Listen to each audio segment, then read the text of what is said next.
சங்கீதம் 105 வசனம் 1 வசனம் 2. கர்த்தரை துதியுங்கள், அவருடைய நாமத்தை பிரஸ்தாபமாக்குங்கள், அவருடைய செயல்களை ஜனங்களுக்குள்ளே பிரஸ்தாபப்படுத்துங்கள். அவரை பாடி அவரை கீர்த்தனம் பண்ணுங்கள், அவருடைய அதிசயங்கள் எல்லாம் தியானித்து பேசுங்கள். ஜெபம் செய்வோம். ஸ்தோத்திரம் ஆண்டவரே, உமக்கு நன்றி செலுத்துகிறோம். இந்த காலை வேளையிலும் கூட ஆண்டவரே, நாங்கள் உயிரோடு இருப்பது உம்முடைய சுத்த கிருபை. உம்முடைய கிருபைக்காக இரக்கத்திற்காக நன்றி செலுத்துகிறோம். இந்த நாளிலும் கூட மறுபடியும் உம்முடைய ஆண்டவரே வார்த்தையை கேட்பதற்கும் துதிப்பதற்கும் ஆண்டவரே இந்த நாளை எங்களுக்கு தந்திருப்பதற்காக உமக்கு நாங்கள் நன்றி செலுத்துகிறோம். ஆராதனை முடிவிலிருந்தும் இறுதி வரையிலும் எங்களோடு பேசி எங்களை வழிநடத்தி எங்களை ஆசீர்வதியும் ஆண்டவரே. முழுமையாக ஒப்பு கொடுக்கிறோம். உம்முடைய நாமத்தை மகிமைப்படுத்துகிறோம். இயேசுவின் மறாத நாமத்தில் ஜெபிக்கிறோம் நல்ல பிதாவே, ஆமேன்.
கிருபையாக நீர் எனக்கு தருவதெல்லாம்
சங்கீதம் 44. கோராகின் புத்திரரில் ராகத் தலைவனுக்கு ஒப்புவிக்கப்பட்ட மஸ்கீல் என்னும் சங்கீதம். தேவனே, எங்கள் பிதாக்களுடைய நாட்களாகிய பூர்வ நாட்களில் நீர் நடப்பித்த கிரியைகளை அவர்கள் எங்களுக்கு அறிவித்தார்கள். அவைகளை எங்கள் காதுகளால் கேட்டோம்.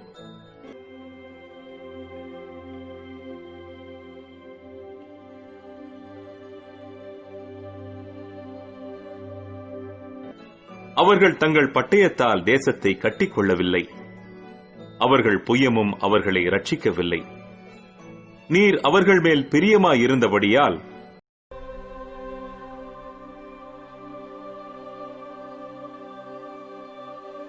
தேவனே, நீர் என் ராஜா, யாக்கோபுக்கு இரட்சிப்பை கட்டளையிடும்.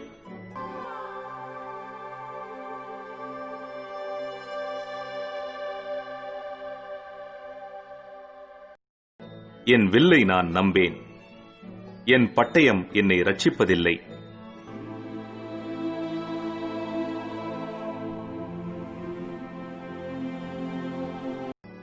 தேவனுக்குள் நித்தம் மேன்மை பாராட்டுவோம், உமது நாமத்தை என்றென்றைக்கும் துதிப்போம்.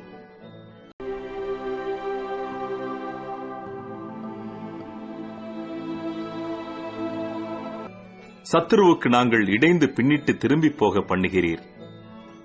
எங்கள் பகைஞர் தங்களுக்கென்று எங்களை கொள்ளையிடுகிறார்கள்.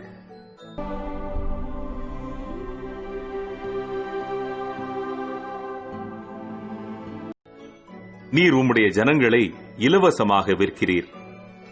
அவர்கள் கிரயத்தினால் உமக்கு லாபமில்லையே. எங்கள் அயலாருக்கு எங்களை நிந்தையாகவும் எங்கள் சுற்றுப்புறத்தாருக்கு பரியாசமும் சக்கந்தமுமாகவும் வைக்கிறீர்.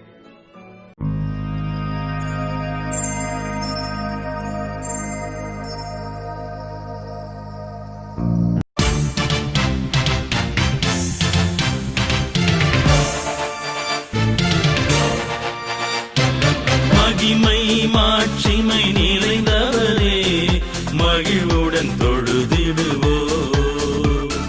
மகிமை மாட்சிமை நிறைந்தவரே, மகிழ்வுடன் தொழுதிடுவோ. பரிசுத்த தேவனாம் இயேசுவை பணிந்தே தொழுகுவோ. பரிசுத்த தேவனாம் இயேசுவை பணிந்தே தொழுகுவோ.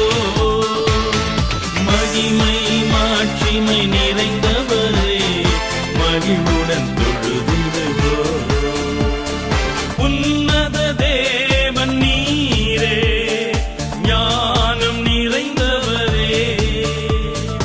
உன்னத தேவன் நீரே, ஞானம் நிறைந்தவரே. முழங்கால் யாவுமே பாரில் மடங்கிடுதே. உயர்ந்தவரே, சிறந்தவரே, என்றும் தொழுதிடுவோ.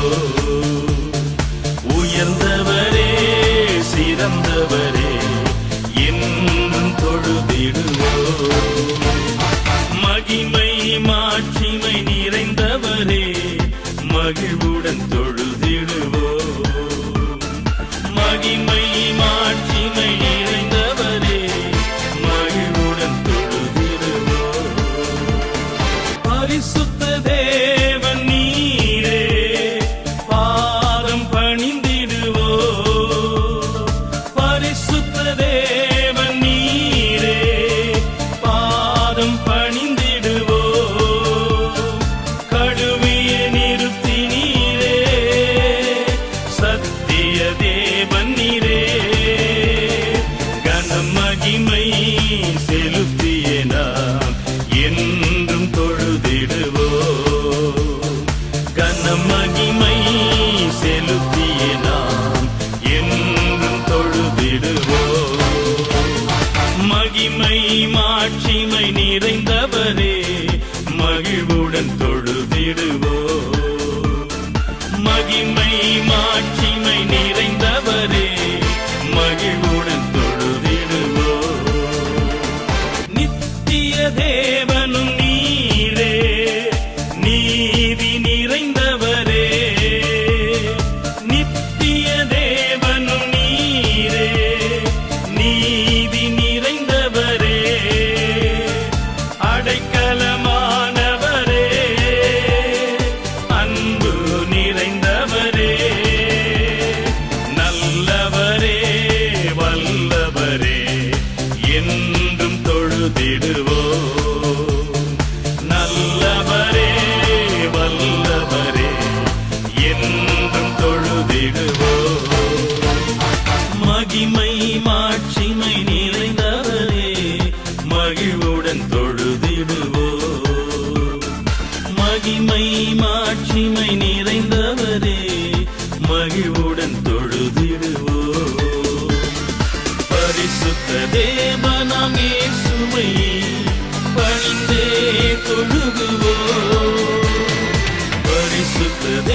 நாம் இயேசுவை பணிந்தே தொழுகுவோம்.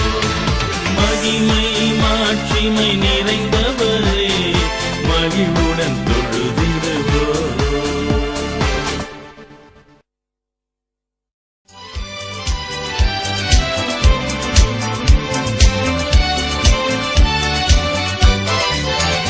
எந்த காலத்திலும் எந்த நேரத்திலும் நன்றியால் உம்மை நான் துதிப்பேன். இயேசுவே உம்மை நான் துதிப்பேன் துதிப்பேன், இந்த வேளையிலும் துதிப்பேன். இயேசுவே உம்மை நான் துதிப்பேன் துதிப்பேன், இந்த வேளையிலும் துதிப்பேன். ஆதியும் நீரே அந்தமும் நீரே, ஜோதியும் நீரே என் சொந்தமும் நீரே. ஆதியும் நீரே அந்தமும் நீரே, ஜோதியும் நீரே என் சொந்தமும் நீரே. எந்த காலத்திலும் எந்த நேரத்திலும் நன்றியால் உம்மை நான் துதிப்பேன். இயேசுவே உம்மை நான் துதிப்பேன் துதிப்பேன், இந்த வேளையிலும் துதிப்பேன். இயேசுவே உம்மை நான் துதிப்பேன் துதிப்பேன், இந்த வேளையிலும் துதிப்பேன். துன்ப நேரத்தில் இன்பமே அவர், இன்னல் வேளையில் என் மாறிடா நேசர். துன்ப நேரத்தில் இன்பமே அவர், இன்னல் வேளையில் என் மாறிடா நேசர். எந்த காலத்திலும் எந்த நேரத்திலும் நன்றியால் உம்மை நான் துதிப்பேன். இயேசுவே உம்மை நான் துதிப்பேன் துதிப்பேன், இந்த வேளையிலும் துதிப்பேன். இயேசுவே உம்மை நான் துதிப்பேன் துதிப்பேன், இந்த வேளையிலும் துதிப்பேன். தேவனும் நீரே என் ஜீவனும் நீரே, ராஜராஜனும் என் சர்வமும் நீரே. தேவனும் நீரே என் ஜீவனும் நீரே, ராஜராஜனும் என் சர்வமும் நீரே. எந்த காலத்திலும் எந்த நேரத்திலும் நன்றியால் உம்மை நான் துதிப்பேன். இயேசுவே உம்மை நான் துதிப்பேன் துதிப்பேன், இந்த வேளையிலும் துதிப்பேன். இயேசுவே உம்மை நான் துதிப்பேன் துதிப்பேன், இந்த வேளையிலும் துதிப்பேன். இயேசுவே உம்மை நான் துதிப்பேன் துதிப்பேன், இந்த வேளையிலும் துதிப்பேன். இயேசுவே உம்மை நான் துதிப்பேன் துதிப்பேன், இந்த வேளையிலும் துதிப்பேன்.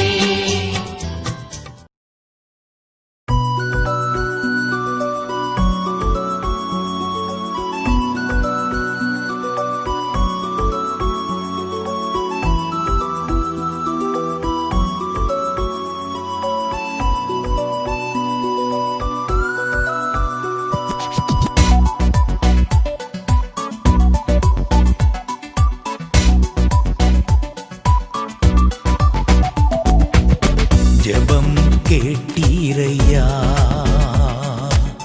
ஜெயம் தந்தீரையா. ஜெபம் கேட்டீரையா, ஜெயம் தந்தீரையா.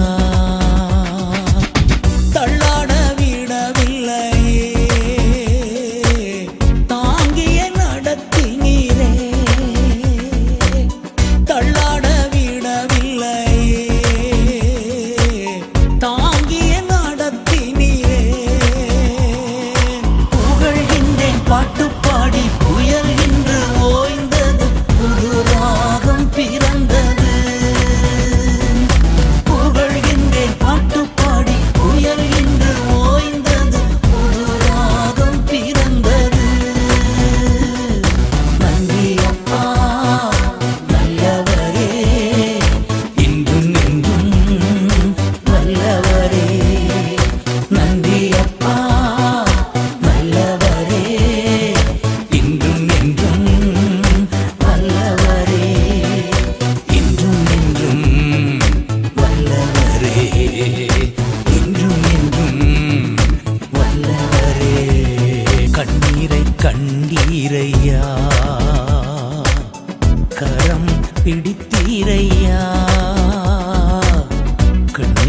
கண்டீரையா,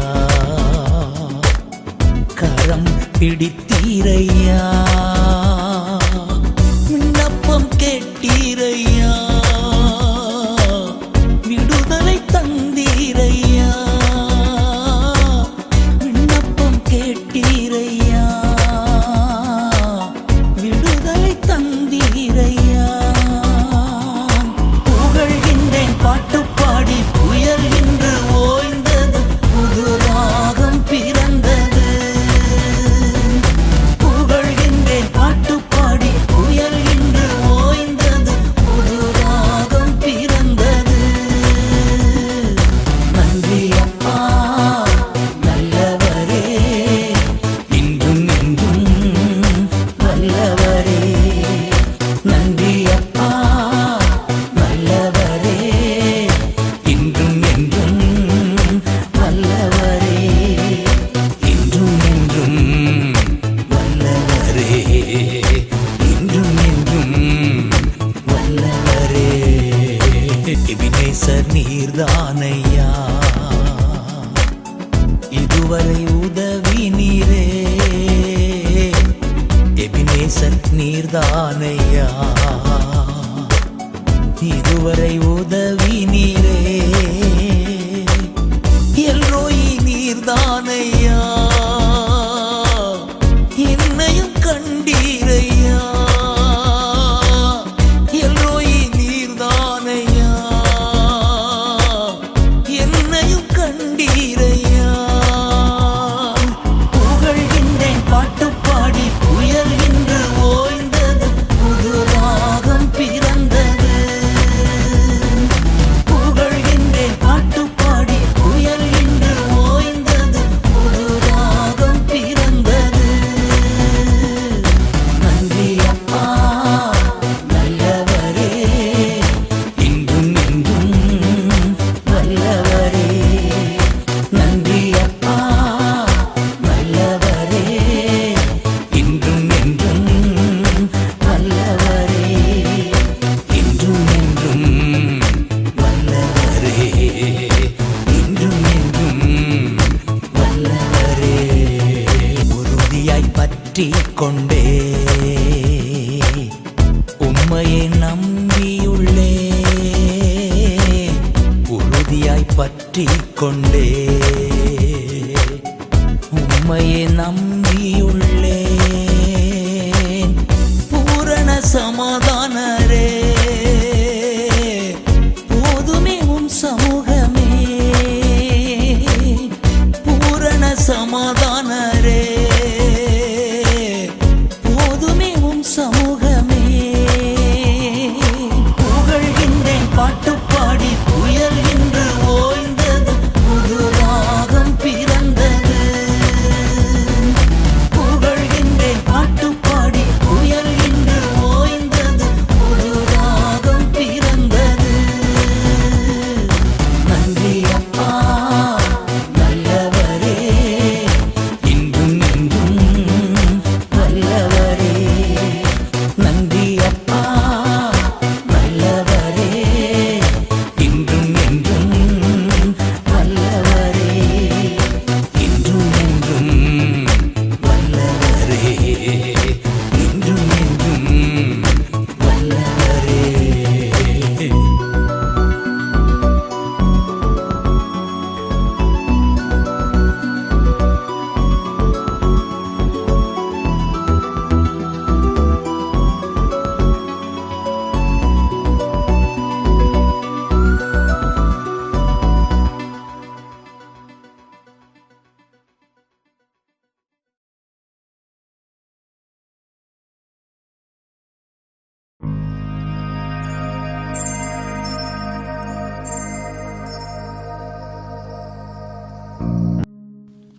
ஆண்டவரே உமக்கு நன்றி செலுத்துகிறோம். இந்த காலை வேளையில் மறுபடியும் ஆண்டவரே நாங்கள் ஒன்று கூடுவதற்கு நீர் கொடுத்த கிருபைக்காய் நன்றி செலுத்துகிறோம். இந்த கால ஆராதனையிலும் கூட ஆண்டவரே உன் நாமத்தை நாங்கள் மகிமைப்படுத்துகிறோம், உயர்த்துகிறோம். ஆண்டவரே நீ பெரியவர், வல்லவர், நல்லவர் என்று சொல்லி உம்மை புகழுகிறோம். ஆண்டவரே இந்த காலை வேளையிலும் கூட விசேஷமாக நாங்கள் எங்களுடைய டிஎம்சி பூச்சோங் திருச்சபைக்காக நாங்கள் ஜெபிக்கிறோம். எங்கள் திருச்சபையில் இருக்கிற ஒவ்வொரு அங்கத்தினரை ஆசீர்வதிங்க, ஒவ்வொரு தலைவர்களை ஆசீர்வதிங்க. ஆண்டவரே, இந்த கோவிட் காலங்களிலும் கூட திருச்சபைக்கு போக முடியாமல் நாங்கள் இருந்தாலும் கூட ஆண்டவரே, ஊழியங்கள் ஆண்டவரே தொடர்ந்து நடந்து கொண்டிருப்பதற்காக நன்றி. அதற்கு நீர் கொடுக்கின்ற உடைய கருத்திற்காக பலத்துக்காக ஸ்தோத்திரம் ஆண்டவரே. இந்த காலை வேளையிலும் கூட விசேஷமாக ஒவ்வொரு அங்கத்தினரையும் இயேசுவின் நாமத்தில் வாழ்த்தி ஆசீர்வதிக்கிறேன். ஒவ்வொரு தலைவரை இயேசுவின் நாமத்தில் வாழ்த்தி ஆசீர்வதிக்கிறேன். ஆண்டவரே, அவர்கள் வீட்டில் இருந்தாலும் வேலையில் இருந்தாலும் எந்த சூழ்நிலையிலும் கர்த்தாவே நீர் அவர்களுக்கு உதவி செய்து வழிநடத்த வேண்டும் என்று சொல்லி ஜெபிக்கிறேன். அப்பா, உடைய போதுமான ஞானத்தை தருவீராக, உடைய போதுமான பலத்தை தருவீராக, நீர் ஆசீர்வதிப்பீராக. ஆண்டவரே தொடர்ந்தும் கூட ஆண்டவரே, எங்களுடைய சிறுபிள்ளை ஊழியத்திற்காக நாங்கள் ஜெபிக்கிறோம். நல்லபடியாக சிறுபிள்ளை ஊழியங்கள் நடைபெற்று கொண்டு இருப்பதற்காக ஸ்தோத்திரம்.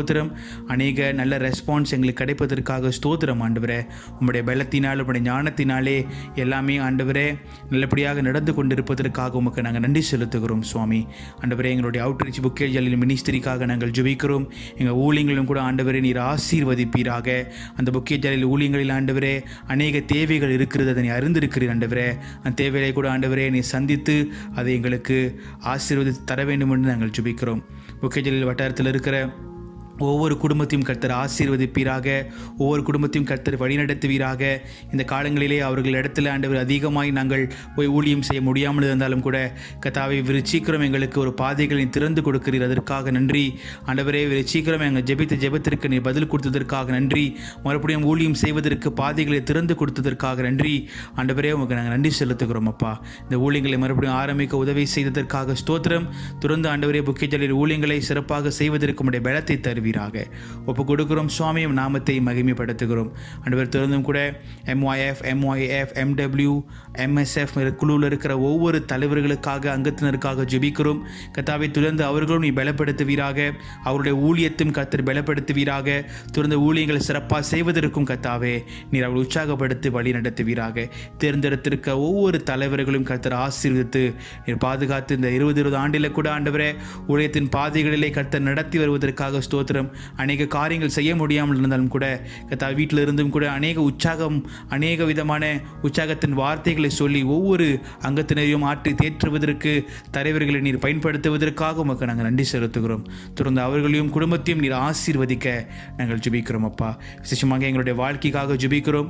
எங்கள் வாழ்க்கையில் பரிசுத்தம், நீதி, உண்மை, உத்தமம் காணப்பட நாங்கள் ஜெபிக்கிறோம். எங்கள் வாழ்க்கையில் கர்த்தர் பார்க்கிறார் என்று சொல்லி கர்த்தருக்கு பயந்து வாழ்கின்ற ஒரு சாட்சியற்ற வாழ்க்கைக்காக நாங்கள் ஜெபிக்கிறோம். எங்கள் வாழ்க்கையை அப்படியாய் கர்த்தர் மாற்றுவீராக, ஆசீர்வதிப்பீராக. ஆண்டவரே, இந்த ஆராதனை வேளையிலும் கூட அற்புதத்தின் காரியங்களை நாங்கள் பார்க்க போகிறோம் சுவாமி. எங்கள் வாழ்க்கையிலும் அற்புதம் நடக்க வேண்டும் என்று சொல்லி நாங்கள் ஜெபிக்கிறோம்.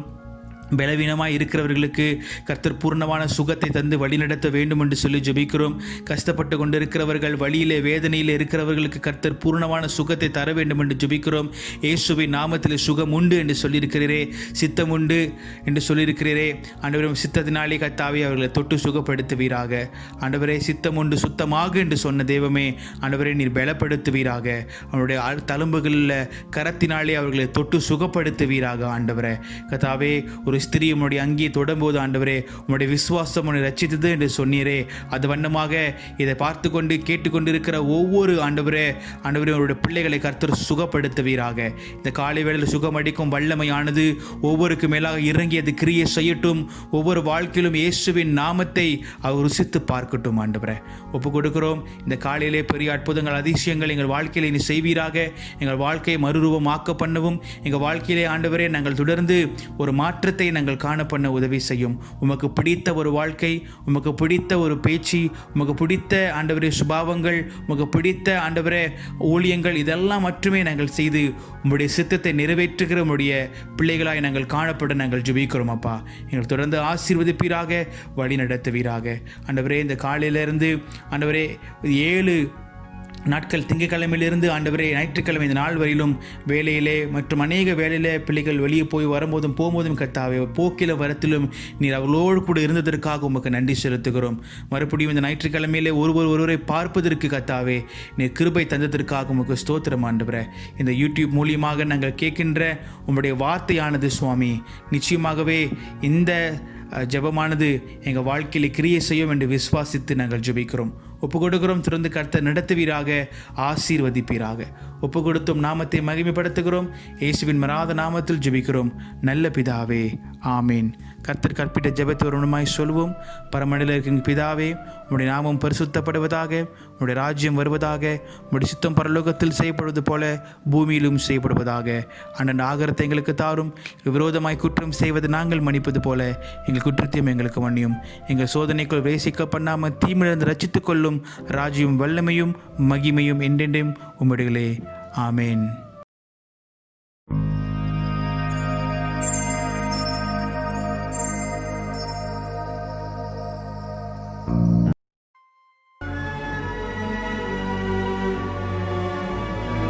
அதிகாரம் 5.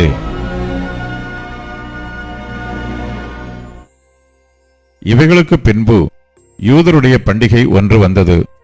அப்பொழுது இயேசு எருசலேமுக்கு போனார்.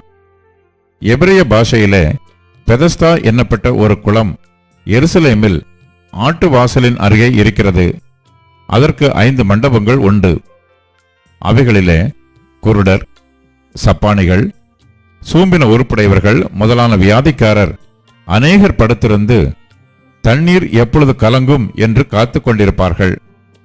ஏனெனில் சில சமயங்களிலே தேவதூதன் ஒருவன் அந்த குளத்தில் இறங்கி தண்ணீரை கலக்குவான்.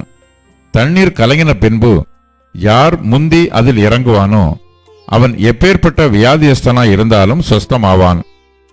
38 வருஷம் வியாதி கொண்டிருந்த ஒரு மனுஷன் அங்கே இருந்தான். படுத்திருந்த அவனை இயேசு கண்டு அவன் வெகு காலமாய் வியாதியஸ்தன் என்று அறிந்து அவனை நோக்கி, சொஸ்தமாக வேண்டும் என்று விரும்புகிறாயா என்று கேட்டார். அதற்கு வியாதியஸ்தன், ஆண்டவரே, தண்ணீர் கலக்கப்படும் போது என்னை குளத்தில் கொண்டு போய் விடுகிறதற்கு ஒருவரும் இல்லை. நான் போகிறதற்குள்ளே வேறொருவன் எனக்கு முந்தி இறங்கி விடுகிறான் என்றான். இயேசு அவனை நோக்கி, எழுந்திரு, உன் படுக்கையை எடுத்துக்கொண்டு நட என்றார். உடனே அந்த மனுஷன் சொஸ்தமாகி தன் படுக்கையை எடுத்துக்கொண்டு நடந்து போனான். அந்த நாள் ஓய்வு நாளாய் இருந்தது. ஆதலால் யூதர்கள் குணமாக்கப்பட்டவனை நோக்கி, இது ஓய்வு நாளாய் இருக்கிறதே, படுக்கையை எடுத்துக்கொண்டு போகிறது உனக்கு நியாயமல்ல என்றார்கள்.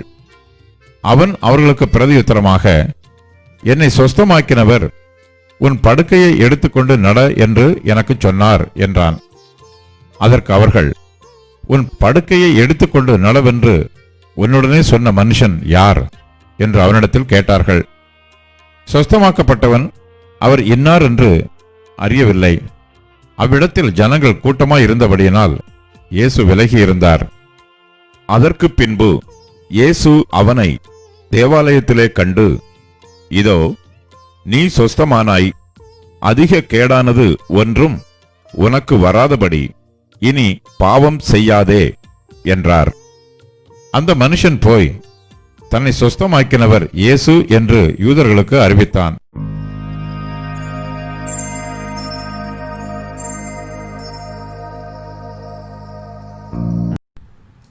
கர்த்தருடைய பரிசுத்த நாமத்திற்கு மகிமை உண்டாவதாக. பிரியமானவர்களே, மறுபடியும் உங்கள் யாவரும் இந்த காலை வேளையை பார்ப்பதில் மிகுந்த சந்தோஷம்.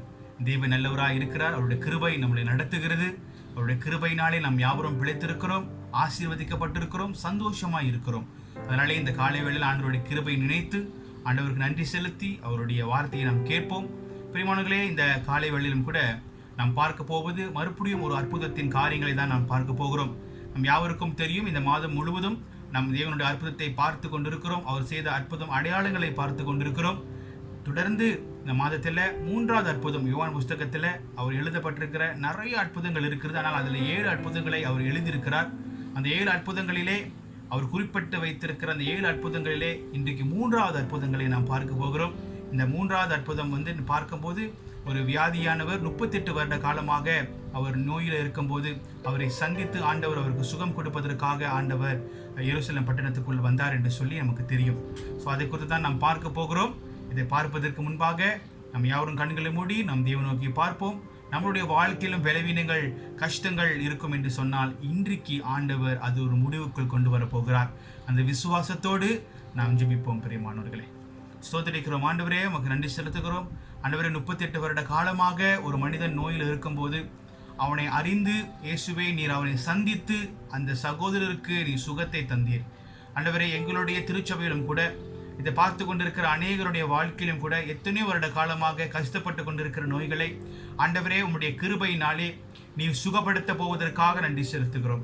இந்த காலை வேளையில் சத்தியத்தை பார்க்கும்போது அநேகருடைய வாழ்க்கையில இந்த வார்த்தையானது தொட போவதற்காக நன்றி ஆண்டவரே. பலவீனமாய் இருக்கின்ற ஒவ்வொரு வாழ்க்கையும் கர்த்தர் சுகப்படுத்த போவதற்காக நன்றி ஆண்டவரே. 38 வருட காலமாய் பலவீனமாய் இருந்த ஒரு மகனுக்கு நீ சுகத்தை தர முடியும் என்று சொன்னால் நிச்சயமாகவே ஆண்டவரே இன்றுக்கும் உம்மாலே சுகத்தை தர முடியும் சுவாமி. நிச்சயமா கர்த்தாவே, இந்த மகனுக்கு சுகத்தை தந்து வாழ்க்கையை கர்த்தாவே நீர் ஆசீர்வதித்தது போல ஆண்டவரே அநேகருடைய வாழ்க்கை ஆசீர்வதிக்கப்பட வேண்டும் என்று சொல்லி நாங்கள் ஜெபிக்கிறோம். கர்த்தாவே, சத்திய வசனம் மூலமாய் நீர் பேசும், சத்தியத்தை அறிங்கள், சத்தியம் உங்களை விடுதலையாக்கும் என்று சொல்லி இருக்கிறீர். நிச்சயமாகவே இந்த சத்திய வசனமானது கிரியை செய்ய போவதற்காக நன்றி ஆண்டவரே. உங்களுடைய வார்த்தையானது உயிர்ப்பிற்கின்ற வார்த்தை, வல்லமை உள்ள வார்த்தை. இந்த வார்த்தையை கொண்டுதான் அந்த மகனுக்கு நீ சுகத்தை தந்தீருடைய. வார்த்தையால முடியாதது ஒன்றுமே இல்லை. உன்னுடைய வார்த்தையை கொண்டு ஆண்டவரே இந்த காலை வேளையில சுவாமி ஜனங்களை தொடுவீராக, ஆசீர்வதிப்பீராக. ஒரு புதிய ஆண்டவர் புதிய அற்புதத்தை வாழ்க்கையை செய்தார் என்று சொல்ல கர்த்தர் கிருபை செய்வீராக. எல்லாம் துதிகன மகிமை ஒருவருக்கே செலுத்துகிறோம். தொடர்ந்து நடத்தும், ஆசீர்வதியும். இயேசுவின் மராத நாமத்தில் ஜெபிக்கிறோம் நல்ல பிதாவே, ஆமேன். பிரியமானவர்களே, இந்த காலை வேளையிலும் கூட நாம் எடுத்துக்கொள்ளப்பட்ட வேத பகுதியானது யோவான் 5ஆம் அதிகாரம் வசனம் 1 தொடங்கி 15 முடிய. இன்றைக்கு நாம் பார்க்க போகிற ஆண்டவருடைய வார்த்தையானது வல்லமையும் உயிர்ப்பிற்கின்ற அவருடைய வார்த்தையானது உயிர்ப்பிப்பதும் வல்லமை உள்ளதா இருக்கிறது என்று சொல்லி நாம் பார்க்க போகிறோம். விசேஷமாக scripture reading is taken from John chapter 5 verses 1 to 15. And then the title will be living and powerful. His word is living and powerful. அவருடைய வார்த்தையானது அது உயிர்ப்பிக்கின்ற வார்த்தை மட்டுமில்ல, அது வல்லமை நிறைந்த ஒரு வார்த்தையா இருக்கிறது. ஆண்டவர் இந்த 3வது அற்புதத்தையும் கூட அவர் அந்த அற்புதத்தை செய்வதற்கு அந்த உயிர்ப்பிக்கின்ற வார்த்தையும் வல்லமையுள்ள அந்த வார்த்தையும் தான் அவனை உயிர்ப்பிக்க வைத்தது என்று சொல்லி நாம் பார்க்கிறோம் பிரியமானவர்களே. ஸோ இந்த வசனத்துக்குள்ளாக நாம் போவதற்கு முன்பாக சில காரியங்களை உங்களுக்கு நான் விளக்க ஆசைப்படுகிறேன். முதலில் நீங்கள் பார்க்கும்போது Jesus has now come up from the city, from Canaan to the city of Jerusalem to celebrate one of the religion feast. விசேஷமாக ஆண்டவர் கானான் தேசத்திலிருந்து, கானான் பட்டணத்திலிருந்து எருசலேமுக்கு ஆண்டவர் வருகிறார். பாருங்க, போன இதுல நீங்க பார்க்கும்போது ஆண்டவர் கானான்ல இருந்தார்ல, இப்ப அங்கேயிருந்து மறுபடியும் எருசலேமுக்கு ஆண்டவர் போகிறார். பாருங்க, அவருடைய பணியானது தொடர்ந்து கொண்டு இருக்கிறது. அவர் இந்த பூமிக்கு வந்த அந்த நோக்கத்தை அவர் தொடர்ந்து பிதாவுடைய சித்தத்தை அறிந்து அவருக்கு கொடுக்கப்பட்டிருக்கிற அவருடைய பணியை அவர் செய்வதற்காக அவர் ஒவ்வொரு இடங்களை விட்டு அவர் போகிறதை நாம் இதில் பார்க்கிறோம். விசேஷமாக ஆண்டவர் எருசலேம் பட்டணத்துக்கு போகும்போது அங்க விசேஷமாக யூதர்களுடைய ஒரு பண்டிகை அங்கு இருந்தது. அந்த பண்டிகைக்கு ஆண்டவர் அந்த இடத்துக்கு போகிறார் என்று சொல்லி வேதம் நமக்கு பேசுகிறதை நாம் பார்க்கிறோம். அந்த இடத்துல நீங்க பார்க்கும்போது இந்த எருசலேம் பட்டணத்துல there is a different gate to enter and they were used for the variety of purposes. நிறைய காரியங்களுக்கு அந்த கதவுகள் இருக்கும். அந்த கதவுகள் வேறு வேறு கதவுகள் வேறு வேறு நோக்கத்திற்கு என்று பயன்படுத்துவதற்கு, அதுல நுழைவதற்கு வேறு வேறு நோக்கங்கள் இருக்கிறது என்று சொல்லி இதிலே நாம் பார்க்கிறோம்.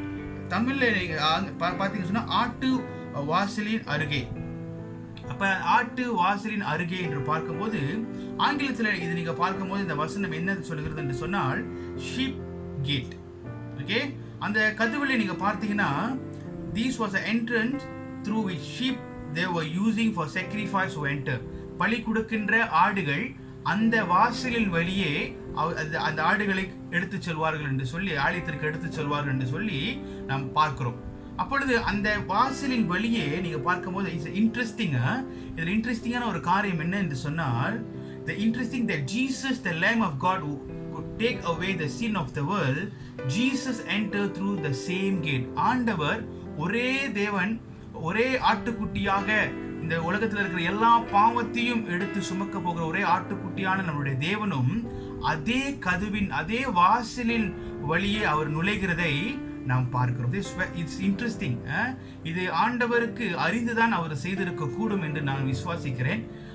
அந்த கதவின் வழியே நம்முடைய மெசாயாவும் இந்த உலகத்தின் பாவத்தை சுமந்து தீக்கிற தேவாட்டுக்குட்டி நம்முடைய ஆண்டவர் அந்த கதவின் வழியே அவர் நுழைகிறதை நாம் பார்க்கிறோம் பிரியமானவர்களே. இந்த இடத்துல நீங்க பார்க்கும்போது ஒரு அற்புதமானது யோவான் எழுந்திருக்கிறார். இந்த அற்புதத்தை நீங்கள் பார்க்கும்போது was not only the public என்று சொன்னால் மனிதர்கள் அநேக உலாவுகிற இடங்களிலே நடந்த ஒரு அற்புதம். அது மட்டும் இல்ல, அந்த இடத்துல ஒரு காரியமும் நடக்கிறது. என்னவென்று சொன்னால், ஓய்வு நாளிலே, சபத் அந்த நாளிலே இந்த சுகமளிக்கின்ற அற்புதத்தின் காரியங்கள் அந்த நேரத்துல நடக்கிறதை நாம் பார்க்கிறோம். அந்த நேரத்துல அது நடக்கும்போது பிரியமானவர்களே, அது நிச்சயமாகவே அந்த யூதருடைய தலைவர்களுக்கு, அந்த ரிலீஜியஸ் லீடர்ஸ் சொல்லுவாங்களே, யூதர் அந்த லீடர்ஸ்க்கு இது ஒரு சவாலாக அது இருக்கிறது. ஒரு சவால் கொடுக்கின்ற ஒரு காரியத்தை இயேசு அவர்களுக்கு முன்பாக செய்கிறார். இயேசுவுக்கு தெரியும் அந்த ஓய்வு நாளிலே இவ்விதமான காரியங்களை செய்யக்கூடாது என்று இயேசுவுக்கு தெரியும். ஆனாலும் இயேசு செய்கிறார் என்று சொன்னால், இயேசு சுகம் அளிக்கின்ற அவருடைய வல்லமை, அதாவது அவர் தேவகுமாரன் என்று சொல்லி அவர் வெளிப்படுத்துவதற்கு மட்டுமல்ல, மற்றும் அந்த இடத்துல ஆண்டவர் இந்த யூதர்கள், இந்த மத தலைவர்களுக்கு இந்த கட்டளைகளை மட்டும் கை கொள்வதல்ல, அதை மட்டும் கை கொண்டு நிற்பதல்ல, அதை விட பிதா சொன்ன காரியங்களை கை கொள்வதற்காக இந்த பூமிக்கு நான் வந்திருக்கிறேன் என்று சொல்லி இயேசு அந்த இடத்துல வெளிப்படுத்துகிறதை நாம் பார்க்கிறோம் பிரியமானவர்களே. இடத்துல நீங்க பார்க்கும்போது we see here the beginning of the official persecution against the Savior. The persecution என்று சொல்லும் போது ஆண்டவரை துன்படுத்துகிற, துயரப்படுத்த போகின்ற அந்த பாதையானது இந்த சம்பவத்துக்கு, இந்த அற்புதத்திற்கு பிறகுதான் அது ஆரம்பிக்கிறது என்று சொல்லி நாம் பார்க்கிறோம். அந்த கண் தெரியாத குருடர்கள், கஷ்டப்படுகிறவர்கள், வேதனை உடைகிறவர்கள், இவர்கள் எல்லா மத்தியிலும் ஆண்டவர் ஊழியம் செய்திருக்கார். ஆண்டவர் பார்வையற்றவனுக்கு பார்வை கொடுத்திருக்கிறார், அநேகருக்கு சுகம் கொடுத்திருக்கிறார். அந்த நேரத்திலும் கூட ஆண்டவர் சில இடங்களில் சொல்வார், இந்த காரியங்களை போய் நீ வெளியே சொல்லாதே, உனக்கு கிடைத்த சுகத்தை கொண்டு நீ வெளியே சொல்லாதேன்னு சில அதிகாரத்தில் நம்ம பார்க்கிறோம். இந்த அதிகாரத்தில் நீங்கள் பார்க்கும்போது இயேசு அவனுக்கு சுகம் கொடுத்தான் என்று தெரிந்து கொண்டதுக்கு பிற்பாடு அந்த மத தலைவர்கள் இடத்தில் கொண்டு போய் அவன் சொல்லுகிறான்.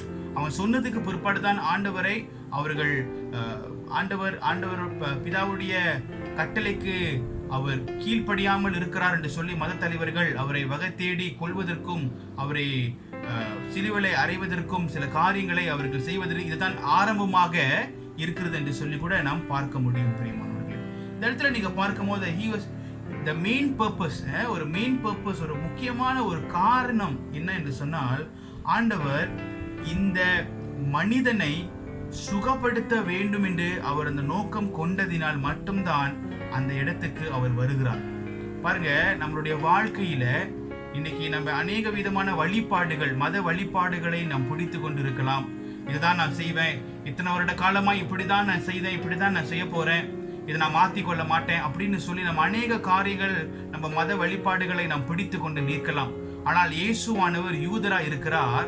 ஆனால் யூதரா இருக்கிற இயேசுவே அந்த நேரத்துல அந்த மகனுக்கு சுகம் கொடுக்க வேண்டியது அவசியமா இருப்பதினாலே அவர் கடைப்பிடித்து வந்ததை கூட ஆண்டவர் அந்த இடத்திலிருந்து அதை விட்டு ஆண்டவர் என்ன செய்கிறார், எடுத்து வைத்து இந்த மதத்தின் வழிமுறைகள் எல்லாத்தையும் ஆண்டவர் ஒதுக்கி வைத்து அவனுக்கு சுகம் கொடுப்பதற்காக ஆண்டவர் முன் வருகிறார் என்று சொன்னார். இன்றைக்கு அப்படிப்பட்ட மெய்யான கிறிஸ்துவே இப்படிப்பட்ட ஒரு மதத்தின் காரியங்களை அவர் ஒதுக்கி வைத்து விட்டு இப்படி செய்கிறார் என்று சொன்னால், நாம் சில நேரத்தில் சிந்திக்க வேண்டியது என்னவென்று சொன்னால், நமக்கு தெரிந்த மதத்தின் வழிபாடுகளை பிடித்து கொண்டு நிற்பது தவறு நான் சொல்ல கிடையாது. ஆனால் அதை விட அவசியமாக ஆண்டவருடைய சித்தம் அந்த நேரத்தில் உங்களிடத்தில் ஏதாவது ஒரு காரியத்தை செய்ய சொன்னால் அந்த காரியங்களை செய்ய வேண்டியது நம்மளுடைய கடமையா இருக்கிறது. இங்க இயேசுவானவர் பிதா சொன்ன வார்த்தைக்கு கீழ்ப்படிந்து இந்த மனிதனை சுகப்படுத்த வேண்டியது என்று பிதாவானவர் சொன்னதை இயேசு அறிந்து கொண்டதினாலே அவர் இந்த இடத்துல கொண்டு இவருக்கு சுகத்தை தருகிறார். பாருங்க, வேதம் சொல்லுகிறது, இயேசு கிறிஸ்து எந்த காரியங்களும் செய்தாலும் அது பிதாவுடைய சித்தம் இல்லாதபடிக்கு அவர் செய்ய மாட்டார். அப்ப இந்த இடத்துல இயேசு கிறிஸ்து இந்த நபருக்கு சுகம் தர வேண்டும் என்று இயேசு கிறிஸ்து நினைக்கவில்லை. பிதாவுடைய சித்தத்தை இயேசு கிறிஸ்து நிறைவேற்றுவதற்காக பூமிக்கு வந்திருக்கிறார். இப்ப நீங்களும் நானும் புரிந்து கொள்ள வேண்டியது என்ன, இயேசு கிறிஸ்து இந்த பூமிக்கு வந்து அவர் செய்த பணி எல்லாம் பிதாவானவர் அருளை செய்தது, பிதாவானவர் கட்டளை இட்டது, பிதாவானவருடைய அனுமதிக்கு கீழாக தான் இயேசு கிறிஸ்து இவ்விதமான காரியங்களை செய்கிறார். இந்த இடத்திலும் கூட விசேஷமாக பிரியமானவர்களே, இந்த ஆட்டுவாசல் அருகே இருக்கின்ற 5 மண்டபங்களுக்குள்ளாக இருக்கிற குருடர்கள், சப்பானிகள், சும்பினவர்கள் மற்றும் அநேகர் இருக்கிறாங்க. இவர்களுக்கு எல்லாருக்குமே இயேசு கிறிஸ்து அந்த இடத்துல சுகத்தை தரல. இயேசு கிறிஸ்துடைய வார்த்தையானது அங்க இருக்கிற எல்லோருக்கும் போகல. ஆனா குறிப்பிட்டு இருக்கின்ற ஒரு மனிதனுக்கு போகிறது. 38 வருட காலமாக பலவீனமாய் இருந்த அந்த சகோதரர் இடத்துக்கு போகிறது. அந்த சகோதரர் அந்த நேரத்துல சுகப்பட வேணும் என்று இருப்பது கர்த்தருடைய சித்தமும் கர்த்தருடைய திட்டமாய் இருக்கிறது என்று சொல்லி நீங்களும் நானும் புரிந்து கொள்ள வேண்டும். இன்றைக்கு அநேக நம்மளுடைய வீட்டில இந்த ஆண்டவருடைய செய்தியை பார்த்து கொண்டிருக்கிற உங்களுக்கு ஒரு காரியத்தை சொல்ல விரும்புகிறேன். நமக்கு அநேக பலவீனங்கள் இருக்கலாம். சில நேரத்துல கேன்சர் பேஷண்டா நீங்க இருக்கலாம். சில நேரத்துல உங்களுடைய கால் வலி, மூட்டு வலி, நரம்பு வலிகள் இருக்கலாம். கால் பதில இருக்கிற அந்த ஜாயின்ல வலி இருக்கலாம். சில இடத்துல தலைவலிகள் இருக்கலாம். சரீரத்துல பலவீனங்கள் இருக்கலாம். இல்ல நம்மளுடைய மூளையில பலவீனங்கள் இருக்கலாம். நம்மளுடைய சரீரத்துல எந்த விதமான பலவீனங்கள் இருந்தாலும் நீங்கள் கவலைப்படாமல் இருங்கள். 38 வருட காலமாக ஒரு மனிதனை ஆண்டவர் சந்தித்து அவனுக்கு சுகத்தை கொடுக்க முடியும் என்று சொன்னால் உங்கள் வாழ்க்கையிலே ஆண்டவர் கிரியை செய்ய முடியும். உங்களுக்கும் ஆண்டவர் சுகத்தை தர முடியும். நீங்களும் சுகத்தை பெற்றுக்கொண்டு ஆண்டவரை மகிமைப்படுத்த முடியும். ஆண்டவர் நல்லவராய் இருக்கிறார். பிரியமானவர்களே, என்ன நடந்தாலும் அவருடைய நாமம் மகிமைக்கின்றே என்று சொல்லி நாம் நினைக்க வேண்டும். இன்றைக்கு நம்ம வாழ்க்கையில பலவீனங்கள் இருக்கலாம், கஷ்டங்கள் இருக்கலாம். இதெல்லாம் நாம் சிந்தித்து பார்க்க வேண்டிய காரியம். இதற்காக இந்த பலவீனம் என்னோட வாழ்க்கையில வந்தது என்று சொல்லி நாம் சிந்தித்து பார்த்து அந்த காரியங்களுக்கு ஏற்பட்டபடியாக நாம் செய்வோம் என்று சொன்னால் நிச்சயமாகவே ஒரு முடிவு உங்கள் வாழ்க்கையில இருக்கும். அந்த முடிவு சம்பூர்ணமாய் இருக்கும். அந்த முடிவு உங்க வாழ்க்கையில சந்தோஷத்தை கொடுக்கும். நீங்கள் மறுபடியும் ஆண்டவருக்காய் எழும்பி ஊழியம் செய்கின்ற ஒரு சந்தர்ப்பத்தை ஆண்டவர் உங்களுக்கு தர முடியும். பெரியமானவர்களே, கவலைப்படாதபடிக்கு நீங்கள வசனத்தை கேளுங்க. நிச்சயமாய் ஆண்டவர் உங்களை ஆற்றி தேற்றுவார். உங்க வாழ்க்கையில ஒரு சமாதானத்தை தந்து சுகத்தை தந்து உங்களை வழிநடத்த ஆண்டவர் சிறந்தவராகவும் போதுமானவராக இருக்கிறார் என்று சொல்ல ஆசைப்படுகிறேன். நம்ம ஆண்டவருடைய வார்த்தைக்குள்ளாக போய் பார்த்து கொண்டிருக்கும் போது 3 பாயிண்ட், இப்போதும் 3 பாயிண்ட்ஸ் சொல்லி நான் ஆண்டவருடைய செய்தியை முடிப்பேன். இன்றைக்கும் நான் 3 பாயிண்ட் சொல்லி முடிக்க ஆசைப்படுகிறேன். முதல் காரியங்களை நீங்கள் பார்க்கும்போது first point will be grace of God. ஆண்டவருடைய கிருபை. பாருங்க, இந்த இடத்துல no matter how you look at the miracles, it is illustration of grace of God. நீங்கள் எப்படி ஆண்டவருடைய அற்புதத்தை பார்க்கிறீர்கள் எனக்கு தெரியாது. ஆனால் எந்த அற்புதம் நடந்தாலும் அது ஆண்டவருடைய கிருபை என்று சொல்லி நீங்களும் நானும் எப்பொழுதுமே நினைக்க வேண்டும் பிரியமானவர்களே. ஏனென்றால் ஆண்டவருடைய கிருபை இல்லாதபடிக்கு எது காரியமும் நம்ம வாழ்க்கையில நிறைவேற முடியாது. பாருங்க, இந்த இடத்துல நீங்க பார்க்கும் போது ஆண்டவர் இந்த விசேஷமாக ஆண்டவர் இந்த பெசைடா என்னப்பட்ட ஒரு ஊர், ஒரு குளம் எருசலேம் ஆட்டுவாசல் அருகே இருக்கிறது. பாருங்க, ஆண்டவர் விசேஷமாக அந்த குளத்தின் அருகே ஆண்டவர் போக வேண்டியது. விசேஷமாக அங்க அநேகர் இருந்தாங்க. ஆனா ஆண்டவர் அந்த இடத்துக்கு போக வேண்டியது ஆண்டவருடைய கிருபை. இயேசுவானவர் அந்த இடத்துக்கு போக வேண்டியது ஆண்டவருடைய கிருபையாய் அந்த இடத்துல இருக்கிறதை நாம் பார்க்கிறோம். Jesus is not heal all of them, he single out a man and heal him. பாருங்க, அங்க அநேகர் இருந்தாங்க. மறுபடியும் அதே காரியத்தை தான் நான் சொல்ல வருகிறேன். அங்க அநேகர் இருந்தாங்க. ஆனா ஆண்டவர் அங்க இருக்கின்ற அந்த ஒரு நபரை எடுத்து அங்கிருந்து அந்த மகனை பிரித்து எடுத்து அவனுக்கு ஆண்டவர் சுகம் கொடுப்பதற்காக அந்த இடத்துக்கு வருகிறதை பார்க்கிறோம். அதுதான் ஆண்டவருடைய கிருபை. ஆண்டவருடைய கிருபையானது நமக்கு இருக்கிற வரையிலும் விசேஷமாக நம்ம வாழ்க்கையில ஆண்டவருடைய கண்கள் நமக்கு மேலே இருப்பதுதான் ஆண்டவருடைய கிருபை என்று சொல்லப்படுகிற வார்த்தைக்கு பொருளா இருக்கிறது. அப்ப இரவும் பகலும் ஆண்டவருடைய கிருபை எனக்கு மேலா இருக்கிறது என்று சொன்னால் இரவும் பகலும் ஆண்டவருடைய கண்கள் எனக்கு மேலாக இருக்கிறது. அதனால என் வாழ்க்கையிலே நான் படுகிற வேதனைகள், துயரங்கள், கஷ்டங்கள் எல்லாம் அவர் பார்க்கிறார். அதனாலே ஒரு நாள் நிச்சயமாகவே அவருடைய கிருபை என் வாழ்க்கையிலே செயல்படுவதை பார்க்க முடியும். அந்த செயல்படுவதுதான் எனக்கு என்னோட வாழ்க்கையிலிருந்து, நோய்களிலிருந்து, சாபத்திலிருந்து, பாவத்திலிருந்து ஒரு விடுதலை ஆண்டவர் கொடுப்பதை, அந்த கிரியையை நாம் பார்க்கிறோம் பிரியமானவர்களே. இந்த இடத்துல இந்த மகனுடைய வாழ்க்கையில ஆண்டவருடைய கிருபை இருந்ததினாலே அந்த கிருபையானது அவனை விடுவிக்கிறதை நாம் இந்த இடத்துல பார்க்கிறோம். அந்த இடத்துல நீங்க பார்க்கும்போது விசேஷமாக the fact that Jesus came to the man, spoke to him, healed him and then meet him later in the temple, proof of his wonderful grace and mercy. பாருங்க, ஆண்டவர் இந்த இடத்துல அவனுக்கு சுகத்தை கொடுத்து அதே இடத்துல நான் தான் மேசாயா என்று அவர் வெளிப்படுத்தல. அவனுக்கு சுகத்தை கொடுத்து அவனை அந்த இடத்திலிருந்து ஆண்டவர் அனுப்பிவிட்டதுக்கு பிற்பாடு எழுந்து அவனுடைய படுக்கை எடுத்துக்கொண்டு போ ஆண்டவர் சொல்றாருல, எடுத்துக்கொண்டு அவன் போகும்போது அவன் எடுத்துக்கொண்டு போகிற அந்த இடத்துல ஆண்டவர் நிறுத்தி நான் தான் தேவகுமாரன்னு சொல்லல. ஆனா ஆண்டவர் அவர் செய்த அற்புதங்களை மனிதர்கள் பார்க்க வேண்டும் என்று சொல்லி ஆண்டவருடைய பிதாவோட நாமத்தை மகிமைப்படுத்த அவருடைய கிருபையை அங்க வெளிப்படுத்த வேண்டும் என்று சொல்லி அவனை போக சொல்லி அதற்கு பின்பாக வந்து அவர் சொல்லுகிறார். அப்ப அவன் நடந்து போகும்போது 38 வருட காலமாக அவனை அந்த இடத்துக்கு போன எத்தனை பேர் பார்த்திருப்பாங்க, எத்தனை பேர் அவங்க படுத்திருக்கிறத பார்த்திருப்பாங்க. இன்னைக்கு ஓய்வு நாள், இந்த ஓய்வு நாளிலே அவனுடைய பாயெல்லாம் எடுத்துக்கொண்டு அவன் நடந்து போவதை பார்க்கும் போது அங்க இருக்கிற அநேக ஜனங்களுக்கு அது ஒரு அற்புதமா இருந்திருக்காதா? அங்க இருக்கிற அநேக ஜனங்களுக்கு அது ஒரு அதிசயமா இருந்திருக்காதா? அந்த இடத்துல தான் ஆண்டவருடைய கிருபை அந்த இடத்துல வெளிப்படுத்துகிறதை நாம் பார்க்க முடிகிறது. பிரியமானவர்களே, நீங்கள் எதிர்பார்க்கிற நேரத்தில் ஆண்டவருடைய கிருபை வேலை செய்யாது. நீங்கள் எதிர்பார்க்காத நேரத்திலே ஆண்டவர் செய்வதுதான் அவருடைய கிருபை அந்த இடத்துல செயல்படுகிறதை நாம் பார்க்க முடியும். ஆண்டவருடைய கிருபையானது நம் யாவருக்கும் இருக்கிறது. ஆனால் அந்த கிருபையை ஆண்டவர் நமக்கு மேலாக அருளை செய்வதற்கு ஒரு காலம் உண்டு. இன்னைக்கு ஆண்டவருடைய கிருபை இருக்கிறான், உயிரோடு இருக்கிறோம், நம்ம உயிர் வாழ்கிறோம், எல்லாம் செய்கிறோம்.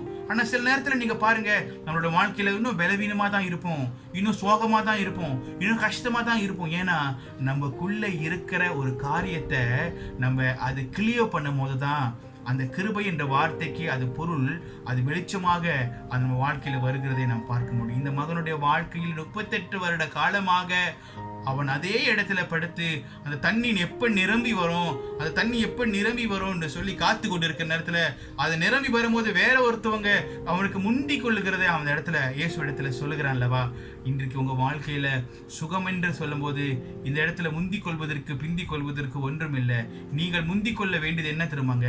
ஆண்டவர் வருகை வருவதற்கு முன்பாக நீங்களும் நானும் அவர் சொன்ன காரியங்களை கேட்டு கீழ்ப்பட்டு வாழ்வோம் என்று சொன்னால் ஒவ்வொரு நாளும் நம்ம வாழ்க்கையில ஆண்டவர் அற்புத அதிசயங்களை செய்து நம்மளை நடத்த அவர் வல்லவராய் இருக்கிறார். பிரியமானவர்களே, இன்னைக்கு ஆண்டவருடைய வார்த்தையை கேட்கிற ஒவ்வொரு ஜனங்களுக்கும் ஒரு காரியங்களை சொல்ல ஆசைப்படுகிறேன். இந்த மனிதனுடைய வாழ்க்கையில அவன் 38 வருட காலமாக அவன் இடத்துல இருந்து அவன் வாழ்க்கையை அவன் ஒவ்வொரு நாளும் அவன் வாழ்க்கையில அவனுக்கு சுகம் வருமா வராதா என்று சொல்லி எண்ணி இருக்கலாம், வேதத்துல போட கிடையாது. ஆனால் ஒருவேளை நம்ம 38 வருட காலமாக இந்த நோயின் படுக்கையில இருந்திருப்போம் என்று சொன்னால் நம்மளுடைய இருதய துடிப்பு எப்படி இருந்திருக்கும்? அப்படிதான் இவனும் சராசரியான ஒரு மனிதனாய் இருப்பதினாலே இவரும் இப்படிதான் அந்த வேதனைக்குள்ளாக இருக்கிறதை நாம் பார்க்கிறோம்.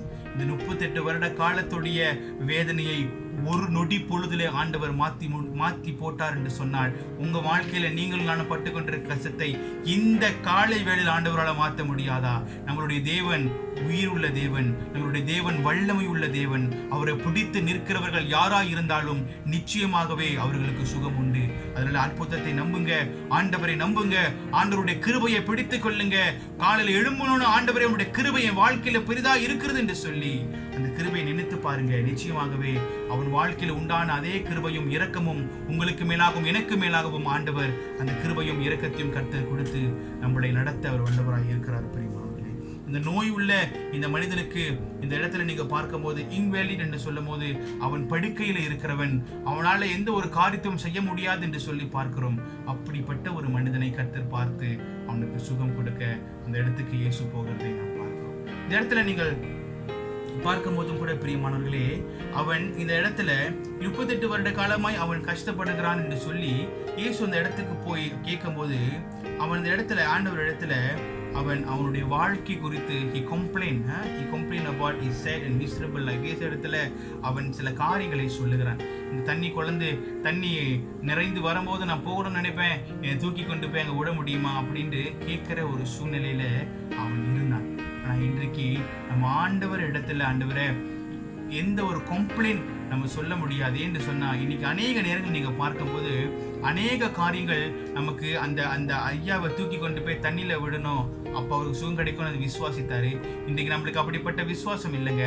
நம்ம கையிலே விசுவாசத்தின் வேதம் நம்ம கையில் இருக்கிறது. அந்த வேதத்தை வாசித்தால் போதும், அந்த வேதத்தை தியானம் செய்தால் போதும், அந்த வேதத்தை நாம் கடைபிடித்தால் போதும், நம்மளுடைய வாழ்க்கையில பாதி நம்ம இழந்து போன சந்தோஷத்தை நிச்சயமாய் கர்த்தர் மீட்டு கொடுப்பார். ஏனென்றால் இந்த வேதத்தை வாசிக்க வாசிக்க வாசிக்க வாசிக்க இந்த வேதத்தில் இருக்கிற வார்த்தையானது இது உயிர்ப்பிருக்கின்ற வார்த்தை, இது வல்லமை உள்ள வார்த்தை. இந்த வார்த்தை என்ன செய்யும்? நம்மளுடைய வாழ்க்கையை, நம்முடைய மாம்சத்தை, நம்மளுடைய சரீரத்தை அது சரிப்படுத்தும், நம்முடைய இருதயத்தை சரிப்படுத்தும், நம்முடைய பார்க்கிற பார்வைகளை சரிப்படுத்தும், நம்ம பேசுகிற வார்த்தைகளை சரிப்படுத்தும், நம்ம சிந்தனைகள் எப்பொழுதுமே பாசிட்டிவா திங்க் பண்ணுவதற்கு சரிப்படுத்தும். அப்படின்னு சொல்லும்போது நம்ம முழுவதும் சரியாக கர்த்தருடைய முன்புக்கு நிற்கும் போது நிச்சயமாகவே நம்ம மூலியமா கூட அநேகருக்கு அற்புதம் நடப்பதற்கு கர்த்தர் உதவி செய்வார்கள். ஹல்லேலூயா. இன்னைக்கு ஆண்டவருடைய கிருபை இந்த மகனுடைய வாழ்க்கையில் நிறைவேண்டது.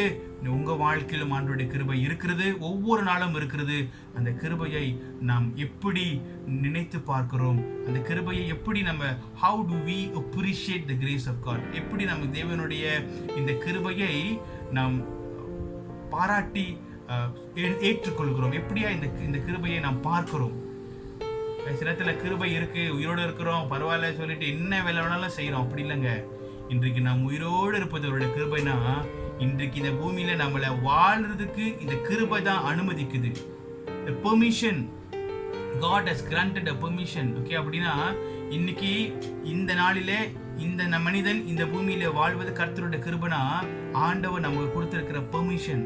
இந்த பூமியில வாழட்டும் அப்படின்னு கொடுத்திருக்கிறாரு. அது நம்ம எப்படி மிஸ்யூஸ் பண்றோம், அதை எப்படி நம்ம கனப்படுத்துறோம்னு நம்ம கையில இருக்கு.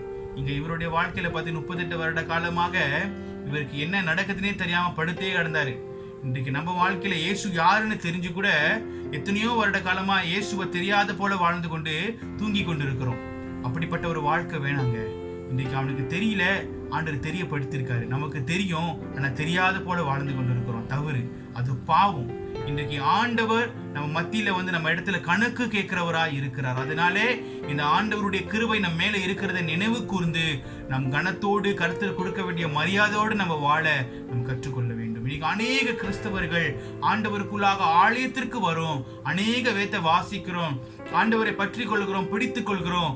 ஆனா சில நேரத்துல நீங்க பார்க்கும்போது அலட்சியமாய் அநேக காரியங்களை செய்து கொண்டிருக்கிறோம். வேதத்தை ஒழுங்கா வாசிப்பதில்லை, ஜெபிப்பதற்கு அதிக நேரங்கள் கொடுப்பதில்லை. நம்மளும் இந்த மனிதன் எப்படி 38 வருட காலமாக அவன் படுக்கையில படுத்து அவனுடைய நேரங்களை அவன் ஒன்றுமே செய்யாத போல அவன் அழித்து கொண்டிருந்தானோ, இன்றைக்கு இயேசுவை தெரிந்த நீங்களும் நானும் ஒவ்வொரு நாளும் நேரங்களை அவருக்கு கொடுக்காதபடிக்கு நேரங்களை அழித்து கொண்டிருக்கிறோம். பிரியமானவர்களே, நாம் தேவனிடத்துல என்ன சொல்ல போகிறோம்? தேவனிடத்துல எப்படி பேச போகிறோம்? ஆண்டவருடைய வருகை வரும்போது நம்ம வாயிலிருந்து ஒரு வார்த்தை அவர் மனுக்கு பேச முடியுமா? இன்னைக்கு நாம் சிந்தித்து பார்க்க வேண்டிய காலத்தில் இருக்கிறோம். அற்புதம் அதிசயம் உங்க வாழ்க்கையில் நடக்கும். ஆனால் அந்த அற்புத அதிசயம் மட்டுமே வைத்துக் கொண்டு வாழ்வதல்ல, உங்க வாழ்க்கையை பரிசோதனை பண்ணி பார்க்க வேண்டும். அப்பொழுதுதான் உங்க வாழ்க்கையில ஒரு சந்தோஷத்தை நீங்கள் பார்க்க முடியும். இரண்டாவது காரியங்கள் நீங்க பார்க்கும்போது living in powerful word of God. ஆண்டவருடைய வார்த்தையானது உயிர்ப்பிப்பதும் வல்லமை உள்ளதாக இருக்கிறது என்று சொல்லி இந்த இடத்துல நாம் பார்க்க முடிகிறது.